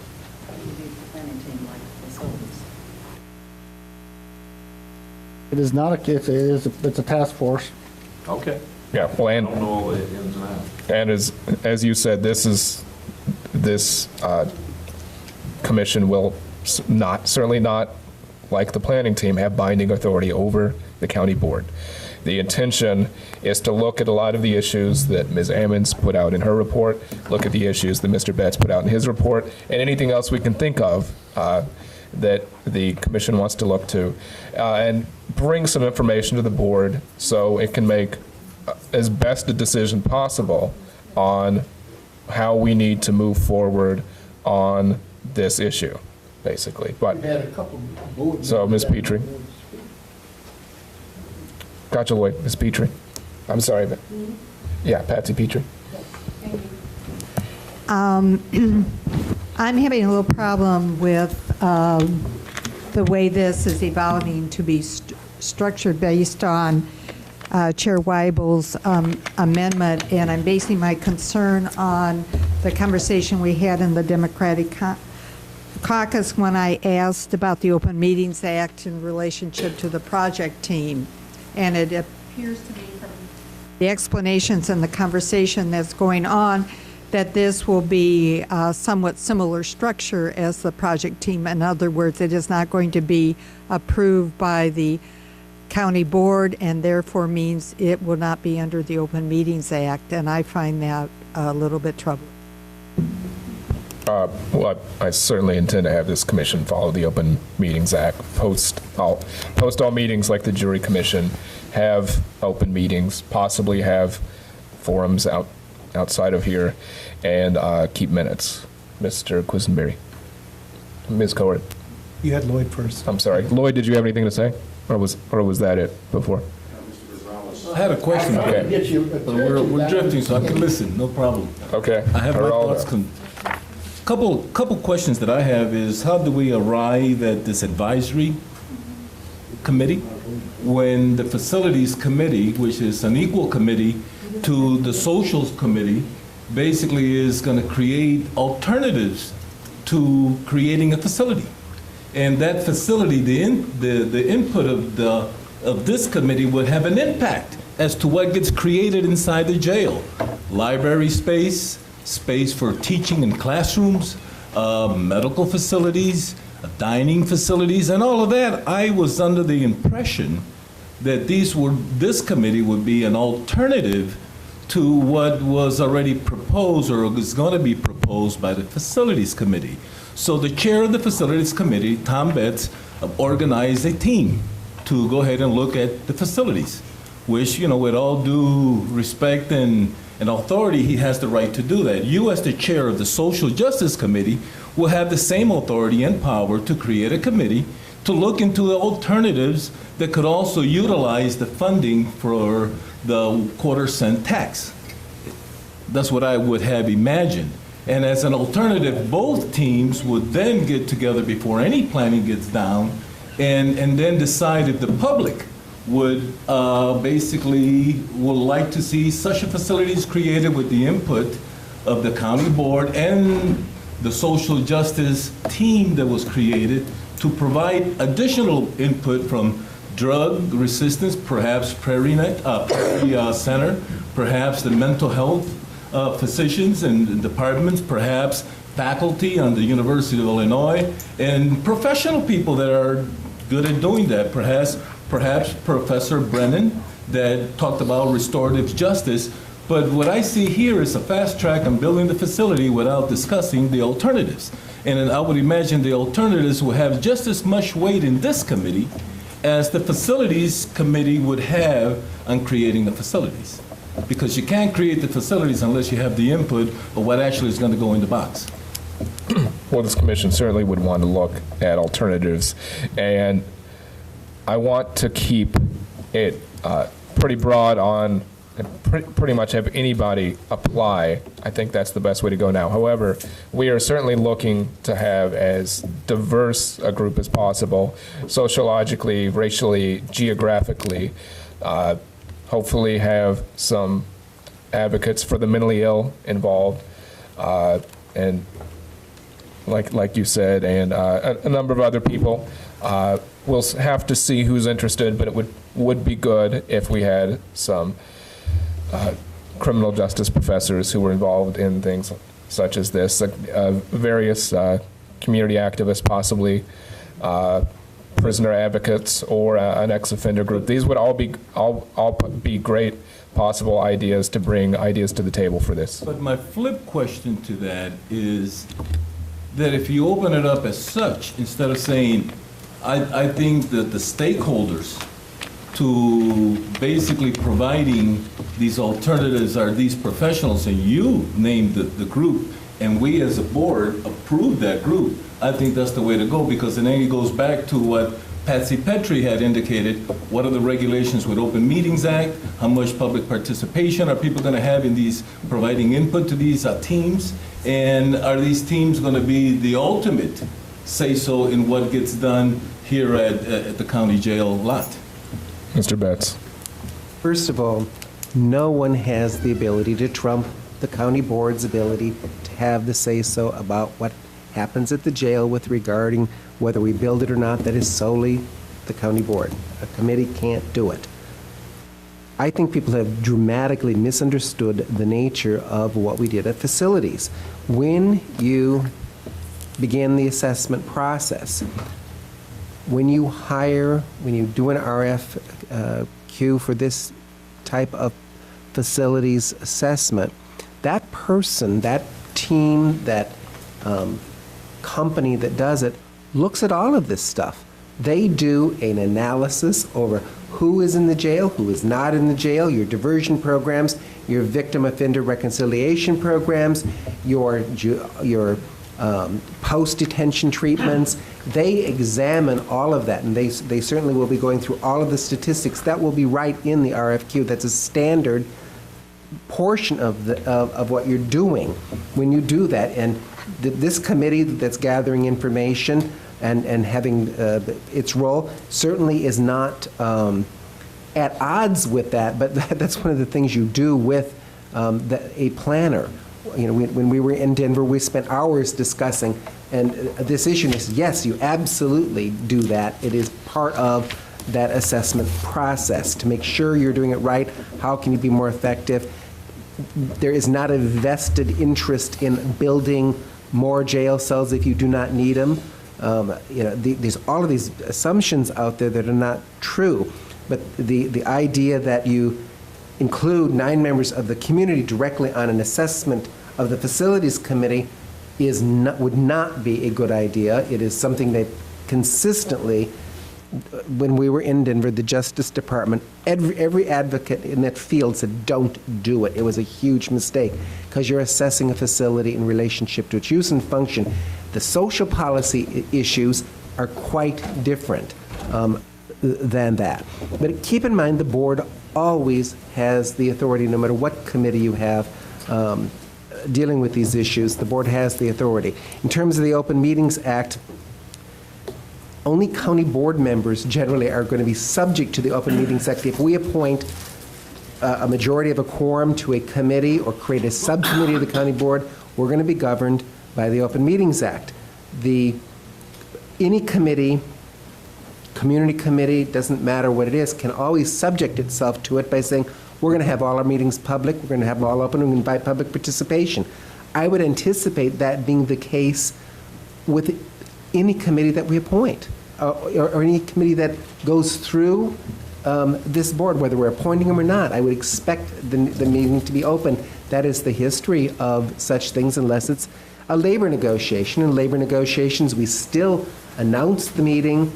It may have to be closed because it's subject to special provisions, but the assumption that the public isn't going to be allowed to participate, I think it's dangerous overreaching. Okay, I had Mr. Quisenberry at the top of the list. Okay, I don't want to be in the position of arguing with a lawyer about the law, but I think there's no question that the committee that we're talking about will be subject to the Open Meetings Act because it is a committee empowered by this body, and I would suggest that that committee would have a lot more credence and would be more consistent with our other appointment behaviors if it was approved by this body and not just empowered by the chair without an approval here. Okay, and everyone remember, we are speaking to the Weibel amendment. I have Alex next on the list. Thank you. Mr. Chairman. You're next. Factor attention to the last 10 minutes. And you were on the list right under Mr. Alex. Thank you. Is it my understanding that all that we're proposing to do in this amendment and in the main motion as amended is essentially giving you the authority to appoint this task force and saying that it will have 9 members? We're not imposing specific restrictions on who those members are. They could include members of the county board. It could include advocates from the community. It could include experts, such as the sociologist who we heard from earlier. It could include even other elected officials if they were interested in participating and wanted to apply. Is that my understanding? That is correct. Like, for instance, Ms. Cowart is on the jury commission as a member of the community, not as a county official. Okay, thank you. I have much to say about this, but I will confine those comments to when we get back to the main motion. Mr. Langenheim. Okay. It appears there's been quite a bit of confusion about the relationship. Microphone, please, drop. Thank you. There's been quite a bit of confusion about the relationship between committees and the board. We appoint the committee, we give it a charge, it's to do something, it's to look into something. We do not tell it what conclusion it is to bring to us. We cannot presume to do that. The committee is on its own. Conversely, the committee makes a report, but the committee doesn't tell us what to do. The committee's report is a recommendation, and we have the final say-so as to whether that is to be enacted or followed, or how it is to be followed. I have Ms. Ammons next. Anybody raise your hand if you want to get in the line. Actually, to address the issue that Mr. Langenheim brought up, but I'd like to ask to suspend the rules to allow me to question Professor Burnham, the question she raised in public participation. So I'd like In regards to the amendment? in regards to this amendment, yes.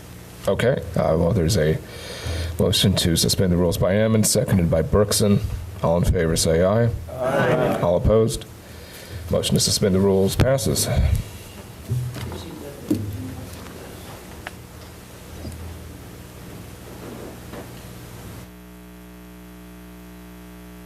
Does anybody have any questions for Professor Brandon? Is that correct? Yes, Branham. Branham. I've been called Barnum and a lot of things, but Branham. Okay. Ms. Ammons. Professor, I thank you, first of all, for coming and not charging us a big fee for this line of questioning I'm about to ask you. But in your experience, and I know this is a very tough issue to try to figure out, you mentioned in public participation the necessity of these two committees to work together to come to some ultimate solution, and we're trying to figure out the scope of this thing. What would you recommend at this point the scope should be to connect these two committees? That's a challenging question because, as I mentioned, I see the questions being addressed as inextricably connected. So there are multiple ways to do this. One is to have somebody who's basically a criminal justice planner who's working with both committees, and then there are some joint meetings. I do find it very challenging to envision this. The research that I have seen about facilities planning that includes looking at if people belong there and if there are alternative ways that are most effective do involve the public. So right now we're talking with a structure that doesn't include the public, as I understand, on the facilities committee. And the research has shown that that works best when including that and health and social services providers and education. So in terms of, if you're talking about the structure right now with two committees, you're going to have, first of all, in my opinion, some type of planner that's working with both, and that there are some meetings that include both, and the consultant providing assistance to both groups. Okay. Mr. Kurtz. Yeah, I have a question. I don't know how this board can take the responsibility or have the authority to say who belongs in the prison system. That's up to the courts and the judges, prosecutors, and the public defenders who work for their clients. We're not in that position to be able to make that determination on who belongs in jail or not. Our goal here is to find out if we're running a facility that's correct, that's civil, that works for the inmates and works for the security who guard the inmates, to perhaps have a facility that accommodates the needs of those inmates. And I think that's where our authority lies. We certainly can't choose to say that this person belongs in prison and that one doesn't. That's not our responsibility. That's the responsibility of the courts. So I don't know how these committees can even address that to us. We can't vote on that and say, well, there's an individual who belongs in prison and does it. And it has to be up to the court system. So it's hard for me to see how that's going to be integrated with these committees. Can I respond to that? Am I speaking out of turn here? No, not at all. First of all, the county board, in my opinion, has an unequivocal obligation to make sure that the jail is safe for the staff and for the inmates. But number two, it is imperative, even if we had infinite resources, which we do not, to make sure that the operations of the system are cost effective.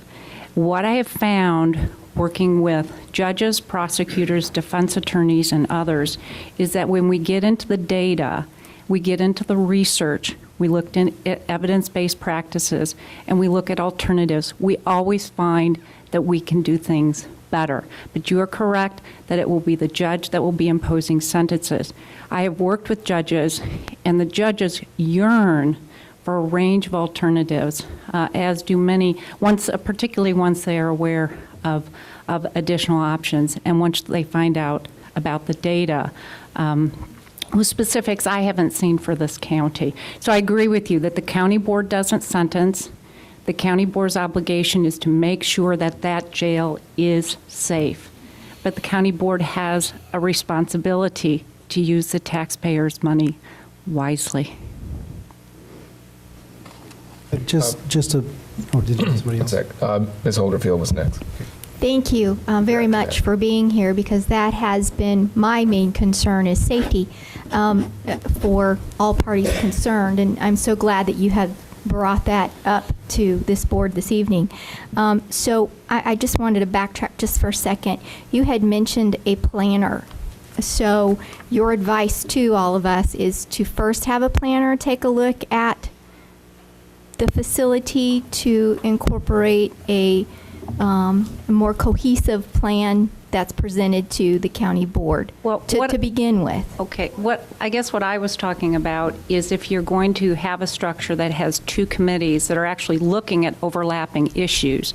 I have to confess, I don't know what kind of staff we have here in terms of many counties have a criminal justice planner who'd be working hand in hand to make sure that the activities are coordinated. The one committee, no matter what, as I understand it from what I've read in the paper, there are some serious safety issues at the downtown jail involving what we call sight lines. That is a facilities question. But what happens to address that relates to these larger questions that research has demonstrated questions are best resolved by including members of the public, people with mental health expertise and the like on that planning group. Can I just do a follow-up real quick? You had mentioned also to have a judge on the original committee is in the best interest of all parties concerned. Is that correct? Absolutely.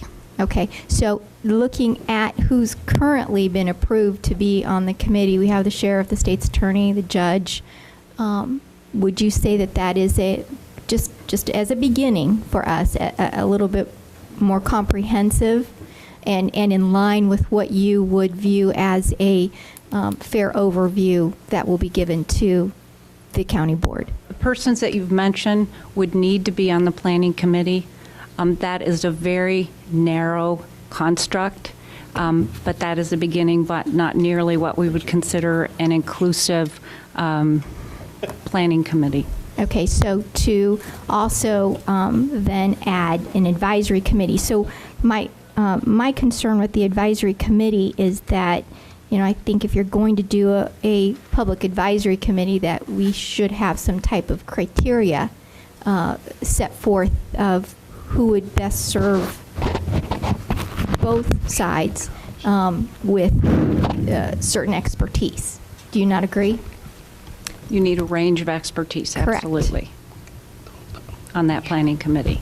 Yes. Thank you. Thank you. Mr. Quisenberry. I just want to clarify something I think I heard. I think I heard you say that you're not familiar with the alternative programs that are in place in Champaign County. Well, is that correct? Years ago, you mean currently? Currently. No, only what I have read. So I haven't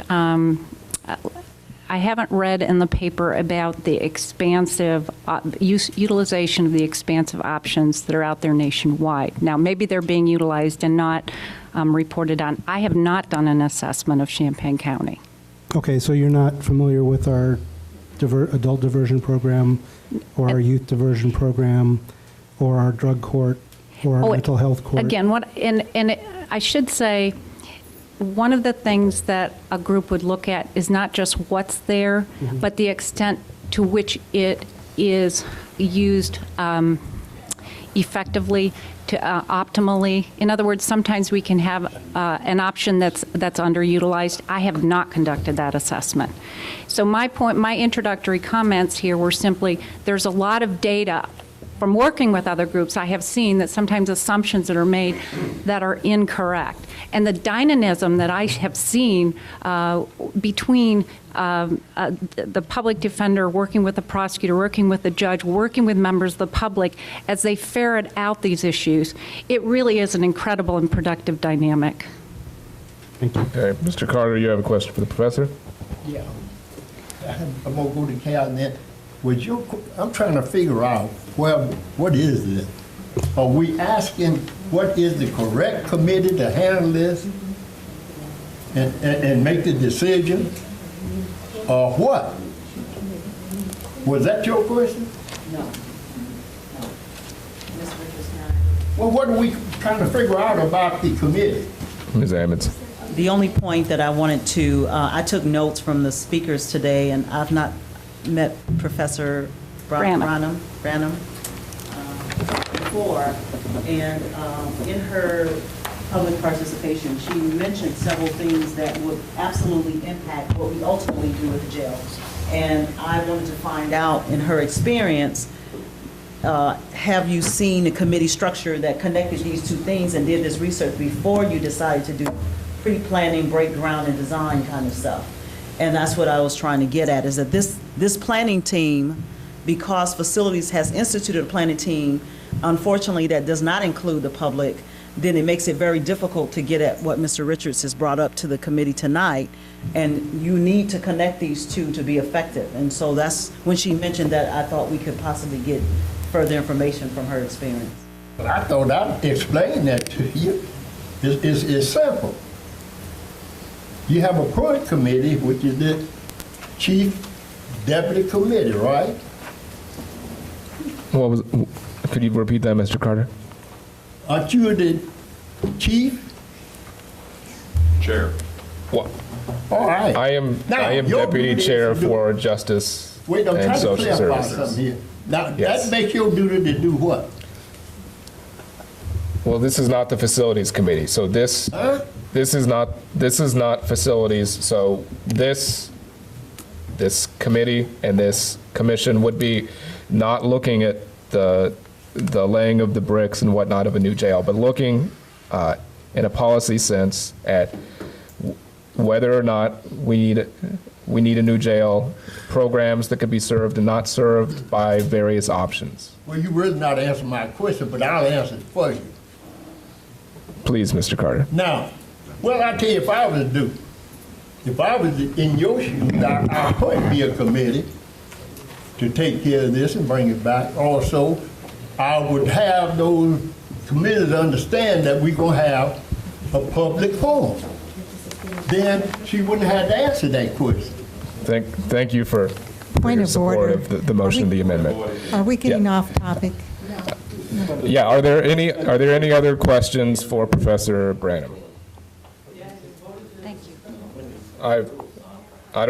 Not hearing any other questions for the professor, we are back to Chair Weibel's amendment to add specifics. Mr. Rosales. I had some questions to also address. My perplexity of this problem is that the planning team and facilities already has a budget, already has allocated money for pre-planning and drafting. Point of information, they have no budget. How are they going to go ahead and draft it? They have to come back to us to get money. Pardon? They have to come back to us to get money. They have to come back, so there's no pre-planning when we do an RFP? Comes back to us.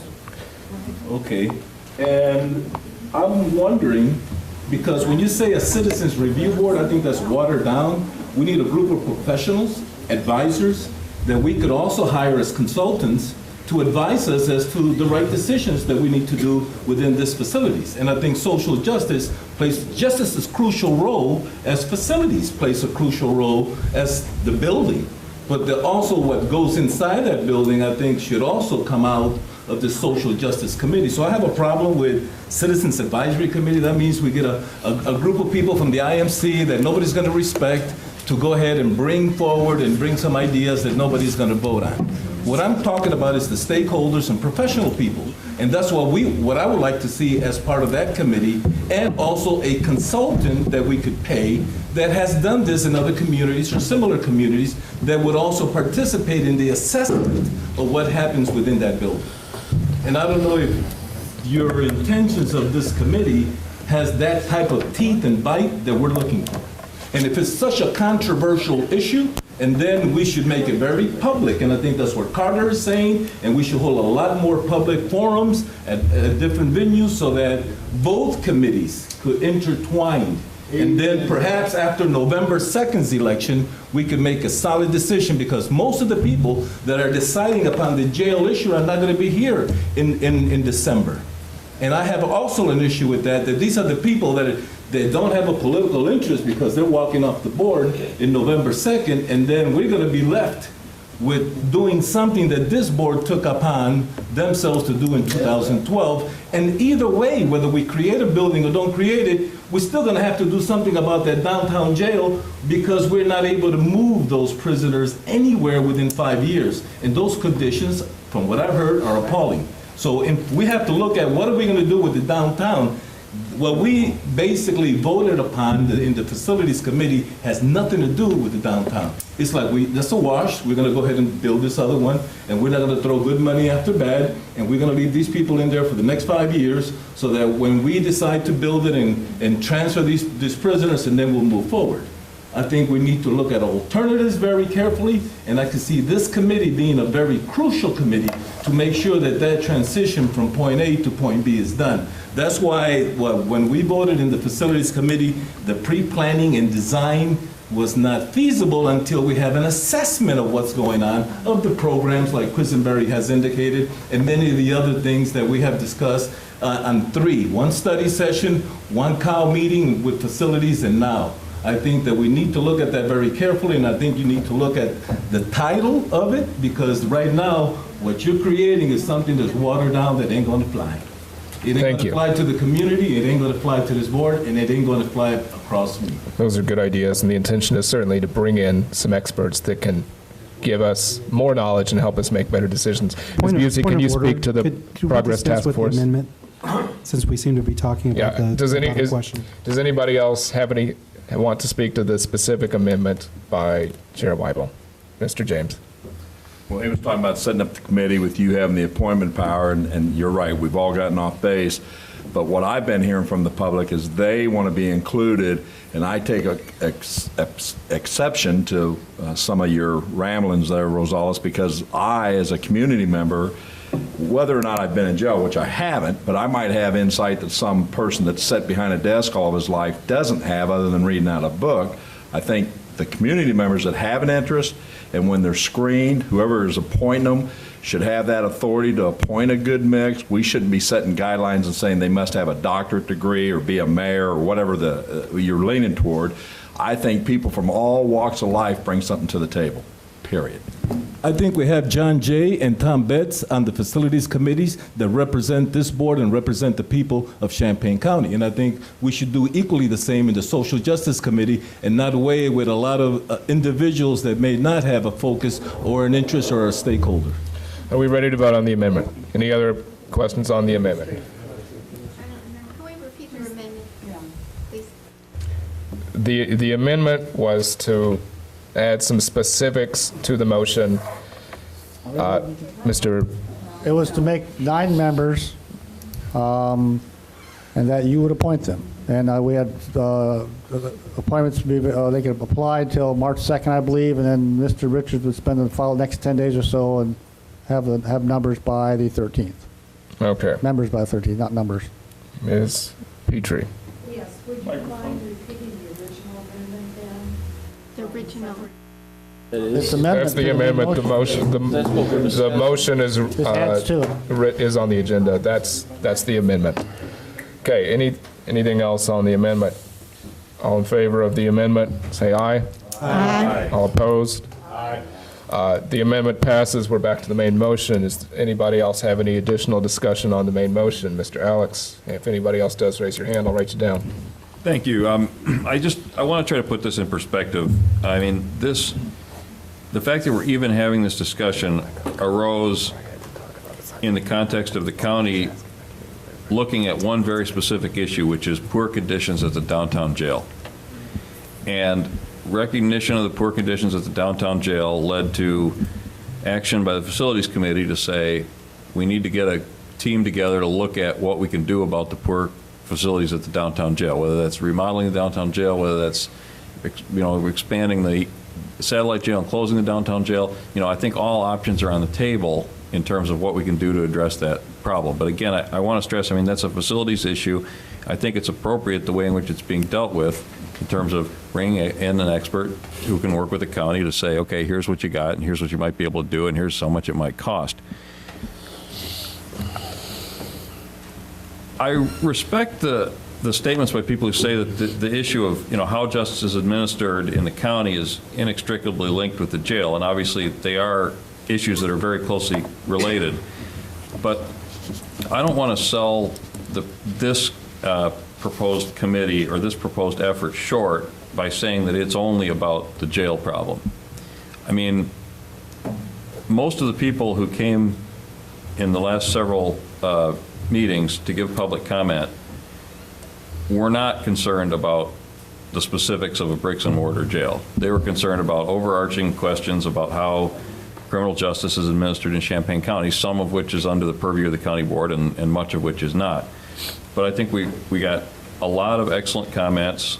We got a sense for the energy that's out there in the committee in terms of people's willingness to address and to talk about these issues and to look for solutions to these issues. So I am wholeheartedly in favor of a task force to look at and consider these issues. I think that what comes out of that task force has the potential to be valuable in ways other than informing, in addition to, but other than informing the jail process. This is a thing that the county, as a county board, these are issues that, my understanding is, the county as a county board has not looked at in a long time, with the exception of the jury selection issue, which I think is a good model for this task force. I would argue that the county board is, obligated to consider these issues in the context of the jail project and otherwise. And I hope that you're able to find individuals who will participate in this task force with a spirit of identifying problems and coming up with solutions. There's a lot of concern about who's going to be on the committee and who appoints the committee. I think what we need to do is get 9 qualified and insightful people in a room and talk about these issues. And I think it's hard for me to believe that good will not come out of that. I had to address this question. I know there have been rumors swirling about this already, and there's been talk about, oh, this is just going to be a witch hunt, and it's a place for people to get together and rant about the criminal justice system and all this. No. The committee is what the people who are on the committee make of it. And if I'm have anything to do with this, I don't want this to be a witch hunt, because witch hunts aren't productive. I mean, searches for solutions are productive. I think that the county is, in many ways, doing a good job administering criminal justice. I think the county can do a better job. I think it's very appropriate that we as a county board look at ways in which we can do a better job and ask the public to suggest ways in which we can do a better job. So I'm entirely supportive of this. I mean, it can't happen soon enough. And would anybody else like to speak to the motion? Mr. O'Connor. If we are indeed going to allow Michael Richards, the vice chairman or deputy chairman, to make these appointments, then it should say so. It doesn't say that here. That was the amendment, right? We did the amendment. That was in the amendment. Okay, Ammons, then Petrie. Mr. Chair, I'd like to take up Mr. Rosales' statements that I think may actually weigh on this motion that I'm about to make. I'd like to make a motion to amend the D1 on our agenda tonight to include a provision which will make any motion that is brought to the board from the Facilities Committee include the research and provisions from the Justice and Social Service Committee. That's my motion. Could that be repeated? I couldn't. Yes, I will. I'll repeat it. I'm sorry. Thank you. I'd like to make a motion to amend our current D1 item on our justice agenda tonight to include a provision that any recommendations or motions made by, or not motions, they can't make motions, but any recommendations made by the Facilities Committee include a provision that would take part of that advisement project from the Justice and Social Service Committee as well, that they would work together. I'd like to include a provision in this motion tonight. I second that. Okay, we have an amendment seconded by Rosales. So, Carol, you're saying you want to amend this to have any recommendations made by the Facilities Project Team Task Force include recommendations made by this task force. Right. Would anybody like to speak to that amendment? Mr. Quisenberry and Ms. Michaels. I believe these groups do have to share information and work together. And I am certainly not in favor of either of these groups working too fast, but this would put a dependency on this group getting done with their work on the Facilities Committee making any substantial progress, and I'm concerned with that requirement. I guess I would be comfortable with an instruction for them to share information and to cooperate, but I would share Mr. Alex's hope and dream for this group to be beyond the jail. And so tying the Facilities Committee to the completion of the work of this Social Justice Committee, I don't think makes sense. So I would suggest that it not be that dependent. Ms. Busey, could you speak to the project task force about what it exactly is going to be doing? Well, the project team is currently writing an RFP, which will come back to this board before it is released to make sure it says exactly what this board wants it to say. And the RFP is to hire a consultant to conduct a needs assessment. And there's no reason that this board can't say that that consultant should also be consulting with the Citizens Advisory Committee if one has been established. And quite frankly, timing-wise, it's very likely that it would be established before the consultant would be brought on board by a decision made by the county board. The project team that was listed on the facilities agenda last week is staff who are going to work on the initiatives to bring work product to the county board to make decisions. The project team doesn't have any authority or jurisdiction to make decisions on behalf of the county board. And I think that not everyone fully understands that, and it is important that you understand that. So I see what is happening with the project team bringing an RFP to the county board to hire a needs assessment consultant to work with the sheriff and the judiciary and the state's attorney, but also to work with inputs from a citizens advisory committee as it develops its report for the county board, does take input from all areas, as Professor Branham has recommended is important to do. And then as we move forward, nothing that was presented at facilities last week predisposes or precludes what the county board will then do next. It will be up to the county board, based on that needs assessment, to decide, okay, now do we want to do an RFQ to hire an architect engineering firm to move forward with the next steps in this process. So I personally don't see that there's a great difficulty with the Citizens Advisory Committee being established here under Justice, as is being recommended, and properly constituted to share its concerns and recommendations with the county board, with the consultant that the county board will hire, and all of it comes together here with you, the county board. You are the ones that are going to make the decisions. Are we going to be using, I'm sorry. Mr. Rosales. Are we going to be using the qualification-based selection process that we were given in March 1st so that we could? Not to hire the initial consultant. It's not required for a needs assessment. We're preparing a request for proposals, and there are numerous individuals and companies out there who are going to be very interested in responding to your request for proposal to hire a consultant to help you through this needs assessment phase. And when does the phase of the pre-design artwork come in? Sheriff, feel free to help me if I'm misstating anything here, but the needs assessment is to help you decide what kind of space do you need, what are the needs. You have mental health services that need to be provided. You have minimum security needs. You don't need maximum security everywhere. There are programs in the community that can impact the future population in the jail. All of that is done by the consultant. You don't really get to design development until you go through the RFQ process subsequent to the needs assessment to hire the architectural engineering firm who will then begin that process for you.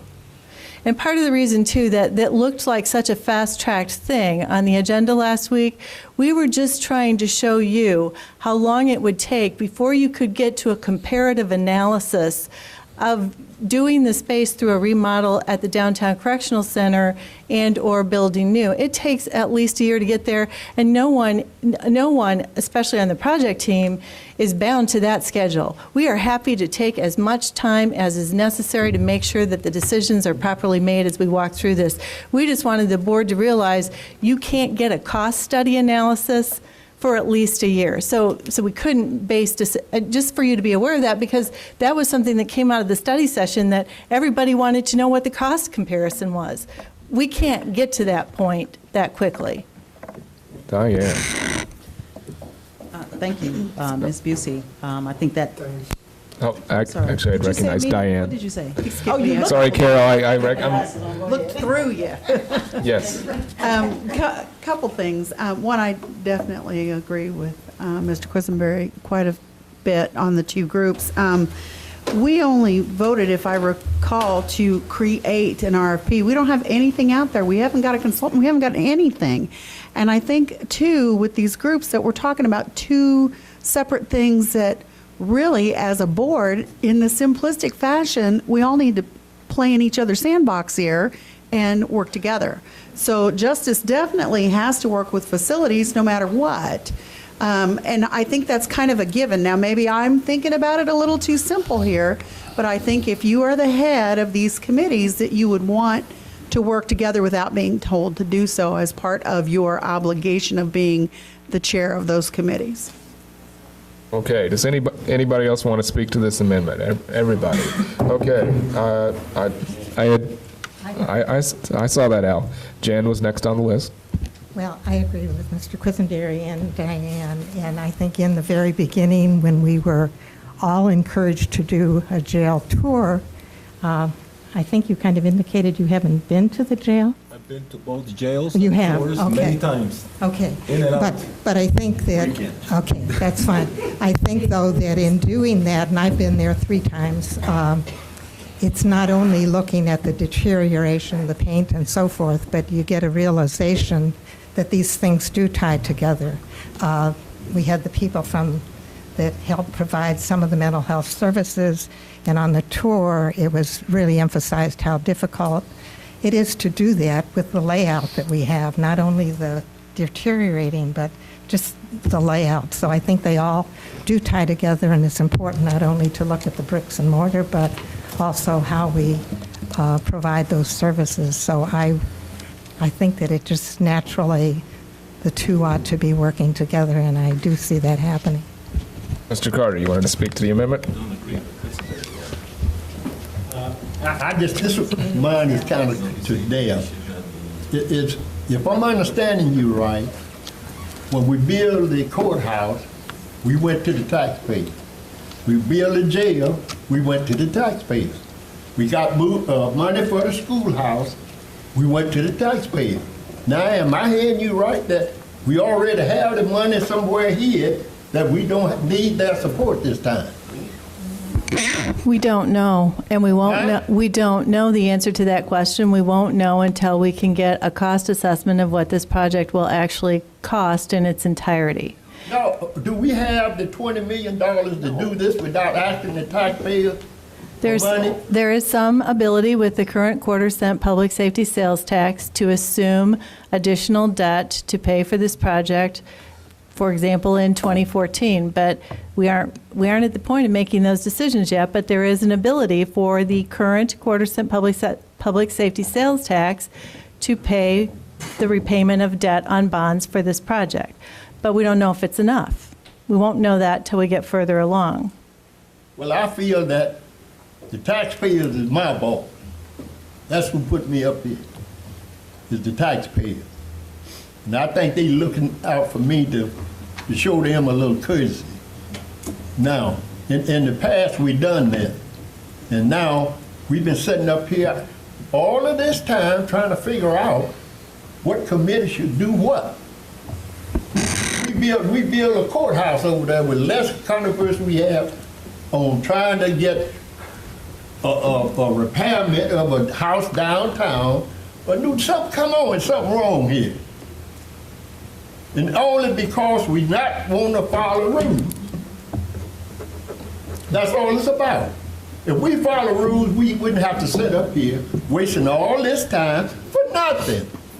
And the rules tell everybody up here, you should know what you're supposed to do. It's plain and simple.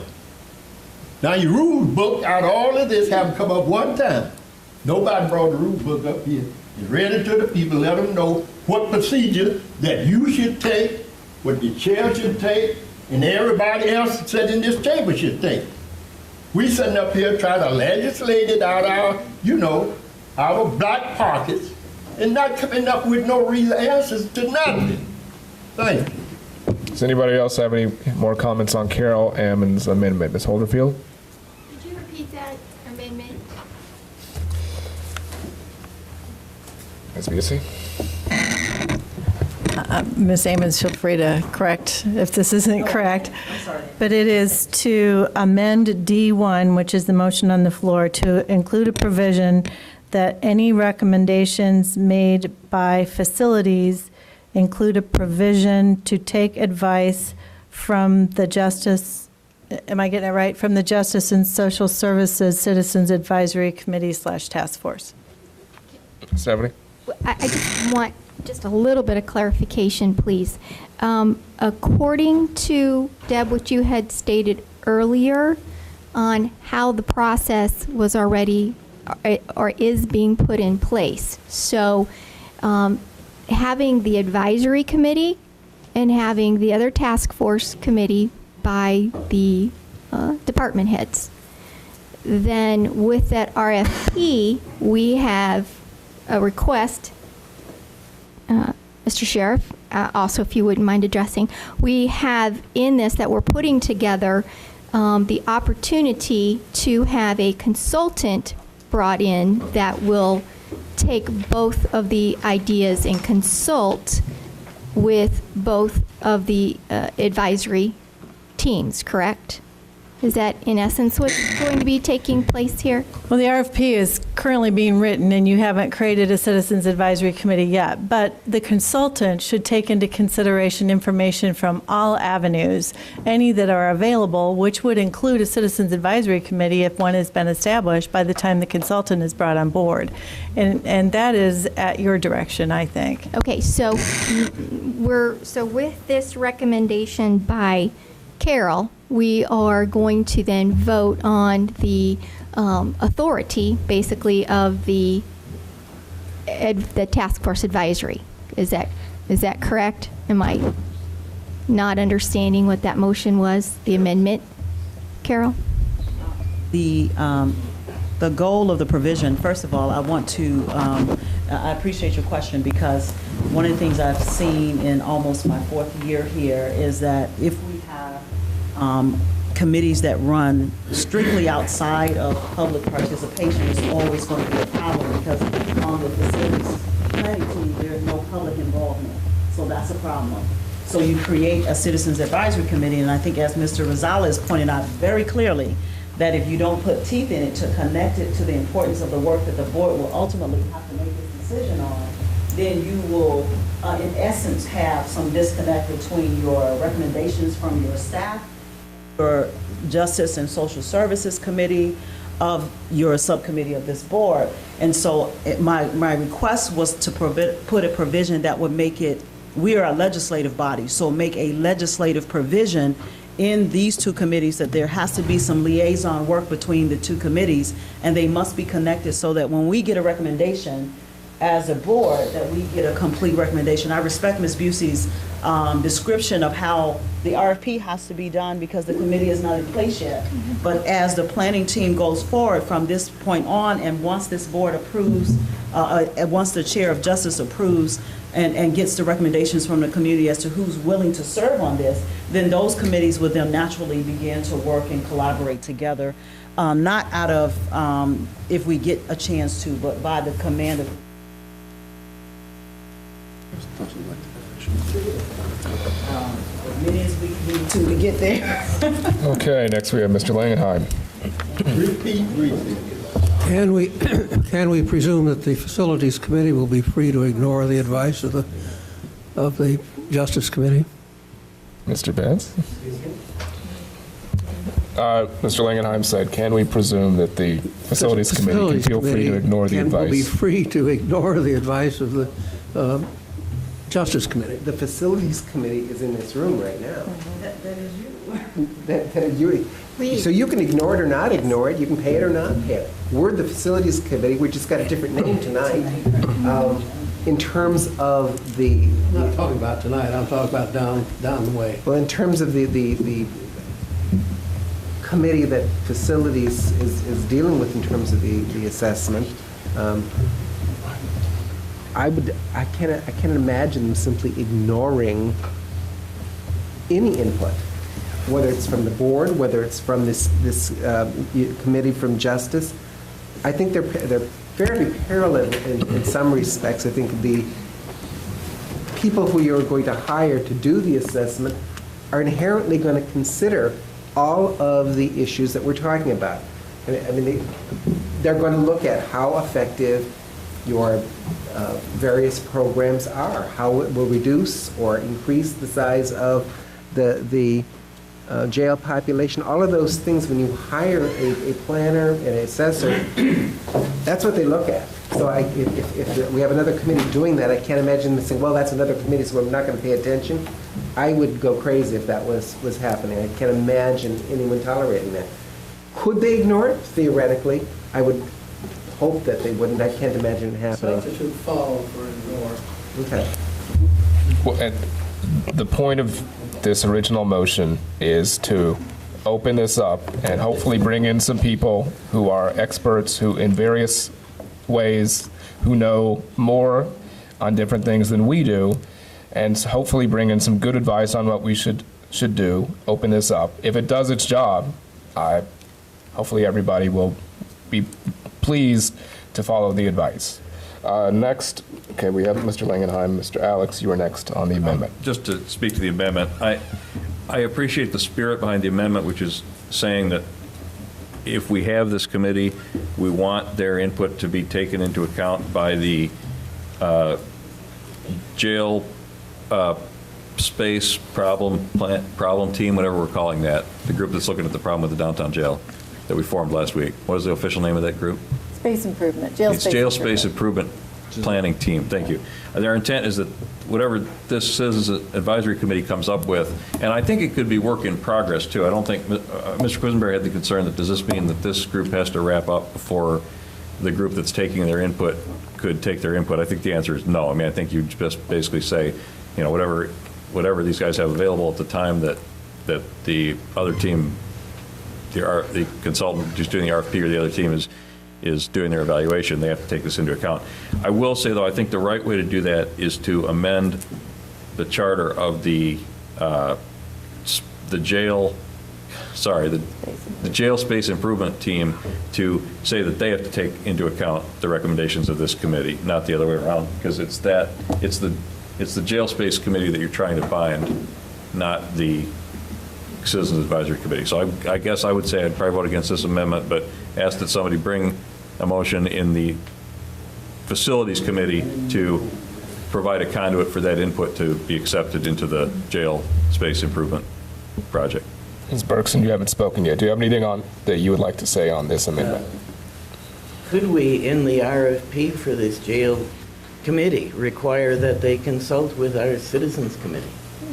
Yeah. Mm-hmm. Yep, absolutely. Mr. Quisenberry. In fact, that's what I'm going to do. I'm going to vote against this amendment because I think it's clunky and a little bit backwards, as Mr. Alex describes. But rather than try to put a limit on staff on what they're working on, I will work to make sure that consultation is part of the RFP that actually solicits the consultant that's going to take information and do something with it. So I'm going to vote against the amendment, but work for the goal in that fashion.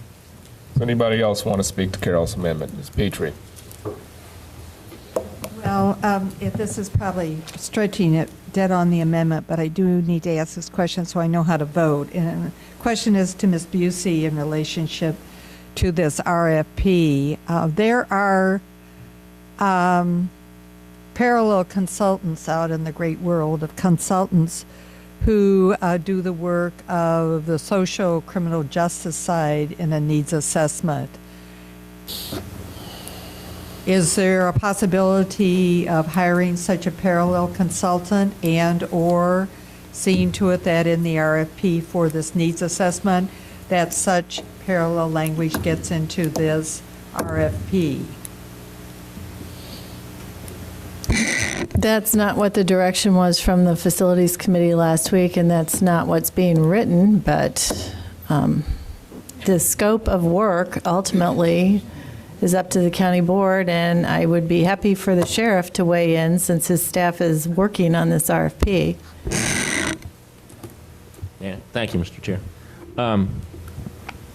Two things. Ms. Busey summed up what we've been working on with the RFP very well. The only thing I will add, I have suggested language in it because I do want the professional early on to talk about things like the mental health, the medical needs, and some specific issues I believe that are growing that need to be dealt with in a jail. However you folks want the RFP, it can be drafted. We can do 2 RFPs. I've said this, and Mr. Alex did a good job, and so did Mr. Betts. As we talk about this, please keep in mind one thing. The sheriff runs the operation of the jail. The jail is a very specific building.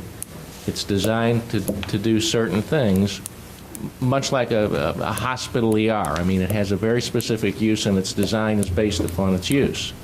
I understand what the professor is saying. There needs to be interplay.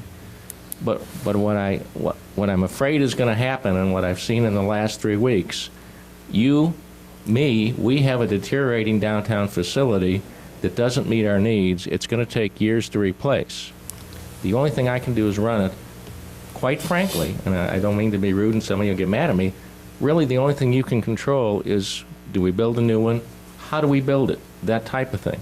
These other things we need to address, I agree, but I'm very afraid that we are going to get bogged down with a lot of other issues where this is going to sit for another year or two, and things are getting worse. But in answer to your question, we can have 2 RFPs, we can stick it in this RFP. You'll have to give me some guidance if that's what you want to do. You've got more expertise in this area than I do. You'll have to give me guidance what you want in it if we're going to do one, but we're still in the drafting stage. I hope that answers. Okay, we ready to vote on this amendment? Okay. All in favor of Carol's amendment, say aye. Aye. All opposed? Aye. The amendment fails. We are back to the main motion with the amendment by Weibel. Anybody else like to speak to the main motion? The main motion is the establishment of the committee. Does anybody? Establishment of a Citizens Advisory Committee. Mr. Allen. Sorry, I realize the hour's getting late, and I don't want to saddle the committee with yet another amendment, but I do take exception to this implementing suggestions in the Jailing Communities report. I mean, that's an extremely narrow charter, and I would hope that that would essentially be not part of the charter of this commission. I mean, I think we should certainly look at the Jailing Communities report among many other sources of information, but I think to suggest that this is just a committee that is looking at the Jailing Communities report is doing it a disservice. Well, we're certainly looking to make it much broader, and one of the reasons I didn't want detailed specifics on what we were doing was to not limit what we might end up wanting to look at. But feel free to make an amendment to strike that from it. That is on the agenda, that you understand that yes. the goal is to make it broader than that. Yes. I'll take your assurance. Thank you. Would anybody else like to speak to the motion? Okay, is that Mr. Carter? Yeah. You know, I thought you already had that authority to select your committee. So why we have to vote on selecting your committee? You have that authority. So I don't get this at all. I don't. You have the authority to select your committee to perform for you. You're the chair. Now, I do if you vote yes. Huh? I do if enough of you vote yes. Ms. Holderfield. I move to call the question. We have to call the question. We have a second. Do you guys actually want the question called, or do you just want to vote? Okay. All those in favor of calling the question? Aye. All those opposed? That's definitely 2/3. The question, the previous question's been called. Debate's been ended. Let's do a roll call on this, and I guess we will vote. Carter. Are this selecting your committee? This is to create the committee. Huh? This is to create the committee. Well, if it'll help you, brother, yes. Coer. Thank you, Mr. Carter. Yes. Esri. Yes. Holderfield. Yes. James. Yes. Jay. Yes. Kurtz. Yes. Langenheim. Yes. Michaels. Yes. Mosier. Nope. O'Connor.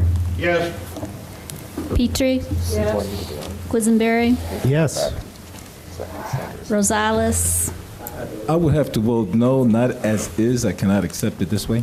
So my answer is no. Schrader. Yes. Weibel. Yes. Alex. Yes. Ammons. Yes. Anderson. Yes. Berkson. Betts. Richards. Yes. I was not. McGinty. Yes. Richards. Okay. Yes. The motion passes. That is it for other business. For Chair's report, just let me briefly do a report on the now other committee for Justice and Social Services, the jury commission. The first in the new public service blocks started Saturday. Aaron Ammons and I believe Barbara Kessel were on the radio talking on Saturday, trying to spread the word to the community to participate in juries.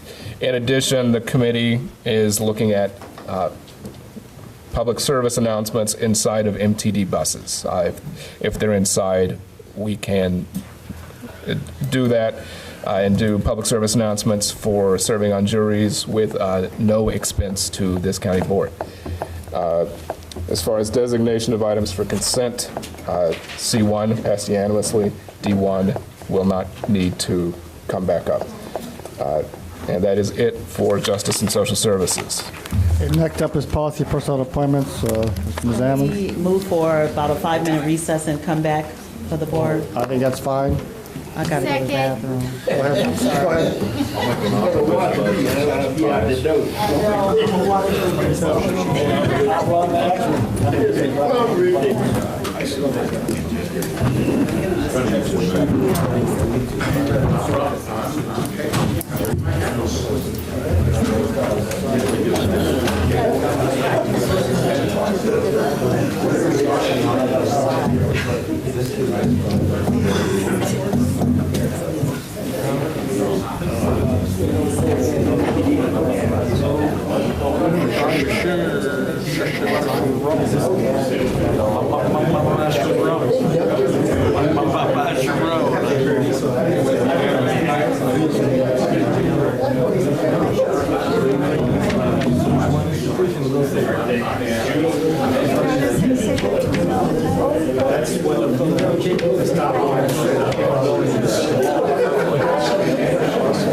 Oh, Mr. Betts is up on the stretch.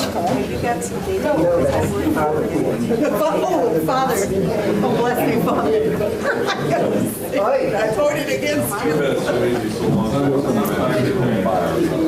Oh, I know. If I had this very three of us together.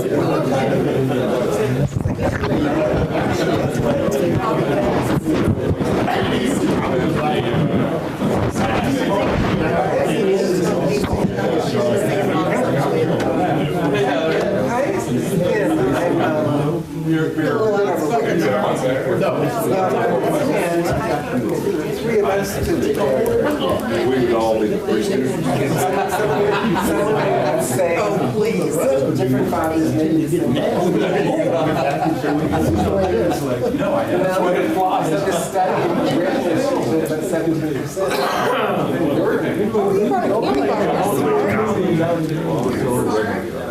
You know, we can't create something that to a foundation that is so clean.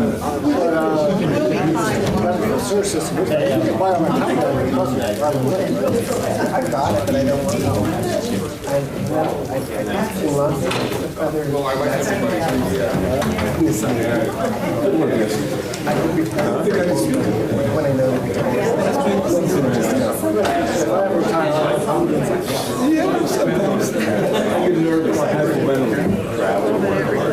so everybody, it's just a matter of saying yes, right?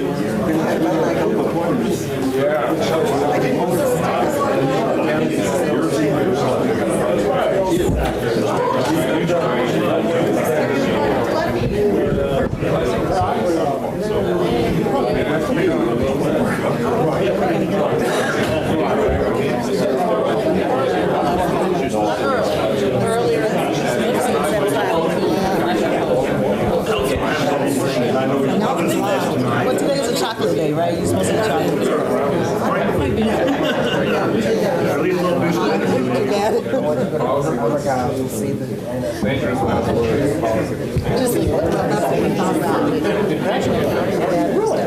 Really wasn't a fashion. You know why?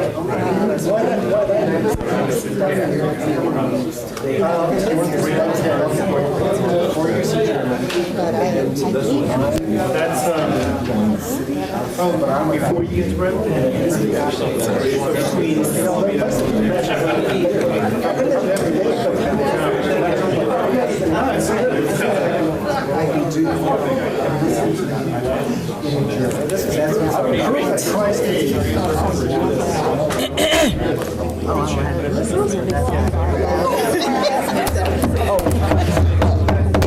Thank you, Ms. Ashby. Let's get business going here so we can mosey on. Mr. James, you guys are having too much fun back there. This is not supposed to be fun. This is strictly business. Let's do it. All right. Do we have a quorum? We don't even have a quorum. Where's everybody at? Okay. All right. I'm counting the sheriff. Let's do it. All right. We call policy, personnel, and appointment back into session. Item 1, resignation of, are we doing that? That's provided for information, CUMTD resignation. Unless the board members have something they want to discuss on this issue, I'm just going to skip that item. Nothing. Okay, thank you. Item 2 was removed at the beginning of the agenda. Mr. Rosales, you guys, Mr. Schroeder, what? Y'all having a good time back there? Item 3A3, resignation of Robert Reese from Mount Olive Cemetery Association, also provided for information only. If you have anything you'd like to point our attention to on that issue, we can do it at this time. Seeing none, we'll move to item A4, appointment of Jack Knott to the Mount Olive Cemetery Association to fill an unexpired term ending 6/30/2014. Mr. Weibel, your nomination for that? Madam Chair, my nomination is Jack Knott. I'd ask for the omnibus motion to include at number 5-2, appointment of James Prather to the same cemetery association for the term ending June 30th, 2017. Second. It's been moved and second for omnibus motion for 4 and 5. Any discussion on those two appointments, as Mr. Weibel has indicated? Seeing none, all in favor? Aye. All opposed? Seeing none, that motion, both motions carry. Item 6, resignation of County Board members Alan Noodle and Brad Jones. Actually, I believe those are for information as well for the board members. We'll move to item 7. 7 and 8, please, madam. 7, 8 will be done at the county board. Is that correct, Mr. Weibel? Correct, but we can do a motion here. So we don't, can we do it in committee? Is that what you said? No, we can put it Do on it the at the floor, board, just like correct? a normal appointee. All right. Second. Aye. Mr. I'm not sure what we're moving and said, we don't need to do that, right? Actually, only the chair Yeah, can make yeah, that that's correct. motion. So I move that we appoint Jeff Kibler and Max Mitchell to fill unexpired terms of Mr. Noodle and Mr. Jones respectively, District 3. Second. Second by Mr. Quisenberry. Thank you. All in favor of those two appointments? Aye. Any opposition? Seeing none, those appointments carry. And Madam Chair, could I have the next 4 as an omnibus also? Yes, sir. So I can appoint Ron Bent to the Nursing Home Board of Directors to fill unexpired term of Ellen Noodle. Appointment of Diane Michaels to Lincoln Exhibits Committee to fill the unexpired term of Ellen Noodle. Appointment of John Jay to Labor Committee to fill the unexpired term of Ellen Noodle. And appointment of Astrid Brixton to the Veterans Assistance Commission Committee to replace Carol Evans. Second. Actually, I'm sorry, Mr. Weibel makes the motion and Carter. Mr. Carter seconds it. Thank you. Any discussion on those appointments? Seeing none, all in favor? Aye. Any opposition? Those motions carry. Thank you. B1, Regional Planning Commission requests approval of RPC revised purchasing policy. So moved. Moved by Mr. Quisenberry, second by Mr. Kurtz.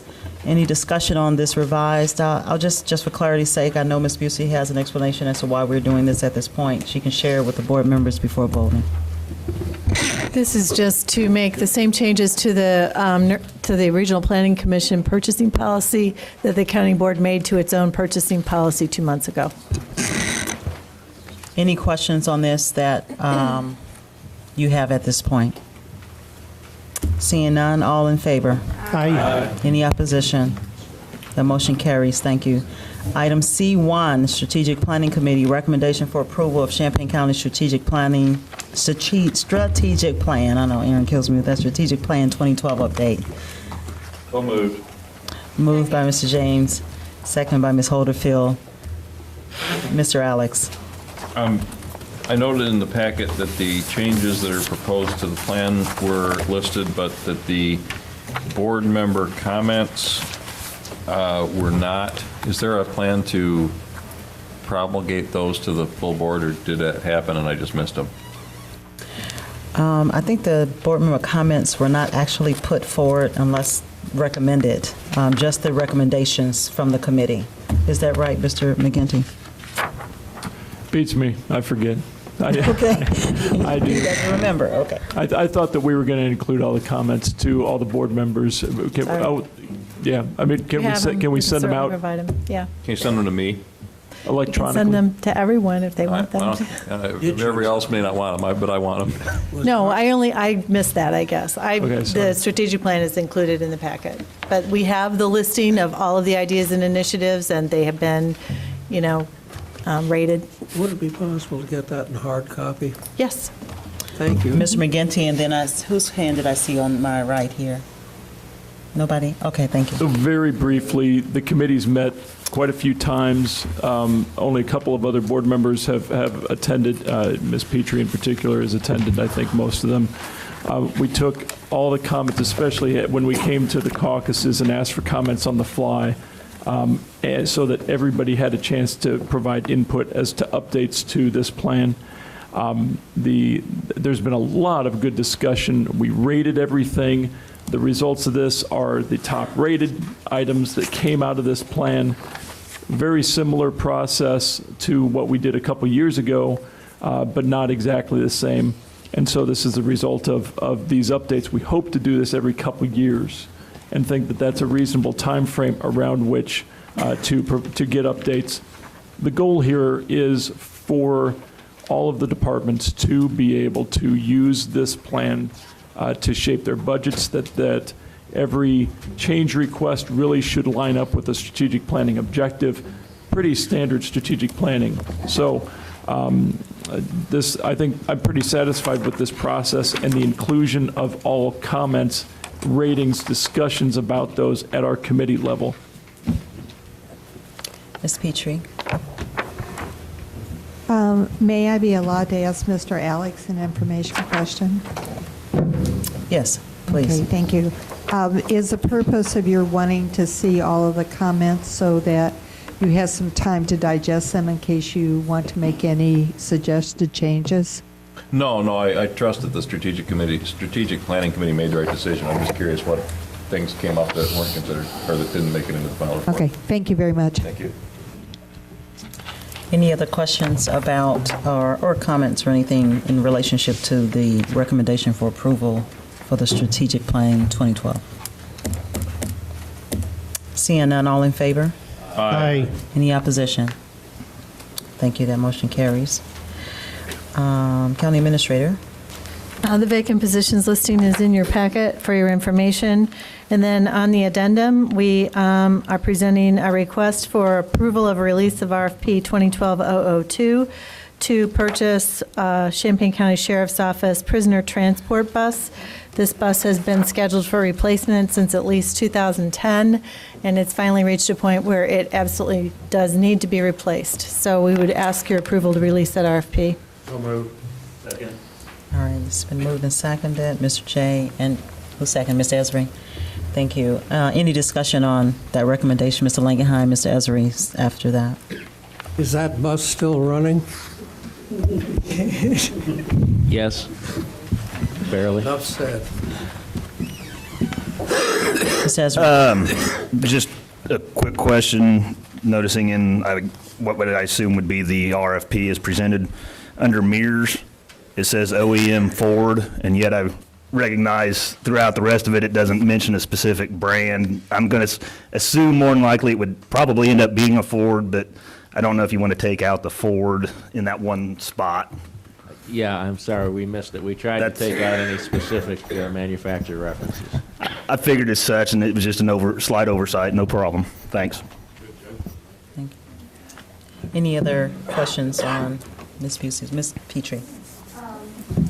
Yes, could we just have a bit of explanation on the plans for paying for this, and is it in the budget already?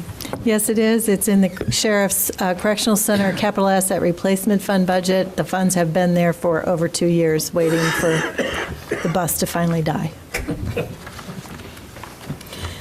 Any other questions? Seeing none, all in favor? Aye. Any opposition? That motion carries. Item E is County Clerk Monthly Report, January 2012. I don't see. I move it be received and placed on file. Moved by Mr. Betts, second by Mr. Quisenberry. Any discussion, any questions? Seeing none, all in favor? Aye. Any opposition? Thank you. That motion carries. Item F, other business, proposal for local food council. I'm going to defer to Ms. Petrie, who asked for this item and has prepared a document for all the board members on the desk today to open up this discussion. I'm sorry. Thank you. Move approval by Mr. McGinty, second by Mr. Quisenberry. And now I will turn it over to Ms. Petrie. Thank you very much. You heard several people speak in support of this council at the beginning of our long evening. I also have asked Ms. Busey, and she has provided a hard copy for the record of comments that were sent to me by email by individuals who are not able to come to the meeting, and they are all in support, as is a comment from Deb Frank Finan, who is at the Champaign City Council meeting as we are here this evening, and as an individual who serves on the Champaign City Council, she also is in support of the county board accepting this idea to set up this local food policy council. And I have two other comments sent to me in respect for the lateness of the hour. I will get them into the public record, but announce that Hal Barnhart sent me an email message containing support and reminding us that this idea for this type of council came up in Big Small All, and it's also in the LRMP, Volume 2, 4.8. And Norm Stenzel also sent me an email message, and I will see to it that it's in the record, and he highly encourages the county board to support this idea of establishing a council. And at this point in time, this council is to no cost for the county. In addition, you have copies of a bit of the information that is provided by the Edible Economy that shows the return rate in economic development to the counties who have started putting a very strong focus on local foods, the production of them, the encouragement of them, getting them institutionalized into the various end users within a county, food hubs, everything that many of the people who spoke to you earlier today brought to your attention. So the bottom line is this is a win-win situation all the way around for the farmer, for the community, for the county and economic development. And I do encourage my fellow board members to support this. Thank you. Mr. McGinty. I'm for this. I had discussions with quite a few folks about this a year and a half ago, maybe, and it seems like a reasonable thing to do, and I like the cost. Mr. Weibel. I support this too, but I have a question for Ms. Petrie on the structure of the council. Second question: 2 members will be chosen from communities within the county. Communities, either is subjective, or like the rural community, or objective, like the community of a village. So I'd like some clarification what you mean by the term communities here. Do you mean municipalities or something else? I was trying to write that, Chair Weibel, in such a way that... Confuse me, you succeeded. It's time for us to adjourn, right? I'm getting a hard time. I wanted it written so that when you make your decisions as to who you choose to bring forward to the county board, that you have a breadth that you could choose them from the municipalities, or you could choose them from some of the rural communities, and that would allow you the chance to have some cross-fertilization of both rural and urban. Okay. Mr. Langenheim was next, and then Mr. James. I see you, Mr. Ezra. Does anyone have any idea how much this might cost us? At this point, there's no proposal for any costs associated with it at all, that it would be a council basically working in collaboration with the other communities. So there's no cost associated with it at this point. No cost? Zero cost. Mr. James. I just wanted to say thank you, Patsy, for not including my comments I sent you. Mr. Ezri. I guess I just had a question, maybe of Ms. Petrie. Is there anything keeping such a board from being assembled on their own without county government intervention? Kind of seems to me like it's another layer of government, even if it doesn't cost us anything. I don't see why this group of people can't form such a board and conduct business, come present ideas to this county board, and do it all on their own. The Farm Bureau was started without government intervention. It was started by farmers getting together, put a group together. A lot of other co-ops and so on have been done. I don't see why, I guess, I'm not saying this is a bad idea, but why does the county need to be involved with it? Thanks. Ms. Petrie, if you wanted to answer that before I go to Mr. Schroeder. Well, I think some of the key ingredients why counties around the country have done this on a county level, and that is because it puts it on a macro level where they can look at the broad breadth of ideas. There are many entities that already exist that do certain slices along the way on the issue of local foods, but none of them can do it in the broad breadth way, and that's the point of setting it up on the county level. Mr. Schroeder. Thank you, Madam Chair. Let me preface my remarks first by saying I'm not against small growers. I am not against local food. I fully support it. 60 years, 70 years ago, this was an agrarian society out here. You had barns, you had cribs, some silos out here lining the area out here. And that's all done away with. But obviously there's a lot of interest. And if you go to other states like Wisconsin, if you even go down to the Amish community down at Arthur, there's a population down there that grows the food. It's local, and it's done so from a free market standpoint. Mr. Ayers was here, the extension educator, and as we know, the extension here in the county gets about a little over $400,000 a year from taxpayers to do things like this. I'm not opposed to this council, but I think there's already a mechanism there. And I talked to Mr. Ayers through another individual who had the same questions I did. And there's nothing in this council that the extension isn't already up and going that can do something like this. For years, the extension has been involved in not only growing the stuff, but also putting it out there and preparing it, all the way through preparing it. And I think that's key too.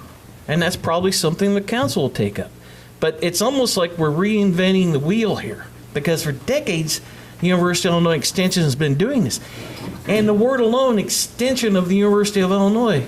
And I'm not going to pick on you, Ms. Petrie, but every issue that we bring in here, we go back to the experts at the University of Illinois, and we have that with the extension. We have professional staffed with the extension that have exclusive conductivity right into the university with all the professors and all the knowledge there. So my point is, why are we creating this council from this organization when we can do it, and the need is there, I think. We can do it with the extension. The extension already gets taxpayer money to do this, and they are professionals at doing this. I think we can do this. My brother is one of those. He's 100 miles away, but when Papa Georgia had a place up here, he provided all the mutton up here. So I'm all for that. I've known the Moores, well, Diane Storger Moore, since she was a kid. I grew up around her. Her parents still live in Sadorus. The Moores are well known down here at Lincoln Square at the food market down here. They've been here since the inception, bringing down fresh meat and fresh produce and everything. I'm all for it. And in fact, I just got an email about an hour ago from Farm Progress. I get it every week. And the state of Missouri is providing funds to create high towers, to buy high towers. You can buy them and send the state money or send the state to build. They'll reimburse you. Or you can get a grant and you can buy these high towers. Now, these high towers will allow you to grow fruits, herbs, and vegetables, not so much fruits, but vegetables and herbs during the winter months. They're great things, but they're not cheap. But obviously, there's a great need for this. But my point is, once again, I hate to belabor the point, we already have a mechanism. We have a conduit with a professional staff at the extension right into the experts at the university, and they have other avenues into other universities within the Big Ten system, the land-grant colleges. So, once again, I'm not opposed to this. I'm going to vote against it. I think there's a better way, and I think that's through extension. Well, before I take other comments on this, let me just make a recommendation, because certainly we are not in any time frame. We can get some of those things addressed from the extension. He was here. We really could have asked him that question. I would recommend that two things happen at this point, that we can certainly bring this back on to the Committee of the Whole agenda, giving us time to address some of these issues, and B, that we formulate your recommendation into an actual resolution so that we can vote on it as a resolution from the county level. At this point, we could not vote on it. It's just a recommendation. It's just a draft. Madam Chair, I'd like to make a motion to defer to next month. It's been moved and second for deferment until the next Committee of the Whole policy. Correct? Yes. Any discussion on a motion to defer? Seeing none, all in favor? Aye. Any opposition? Aye. It's been deferred to the Committee of the Whole. Thank you. We don't have a chair's report. Designation of consent. Items number 4, 5, 7, 8, 10, 11, 12, B1, C1, and I believe that's all. That'll be all. I move adjournment. Go ahead, Ms. Adams. Move adjournment. It's been seconded. Thank you.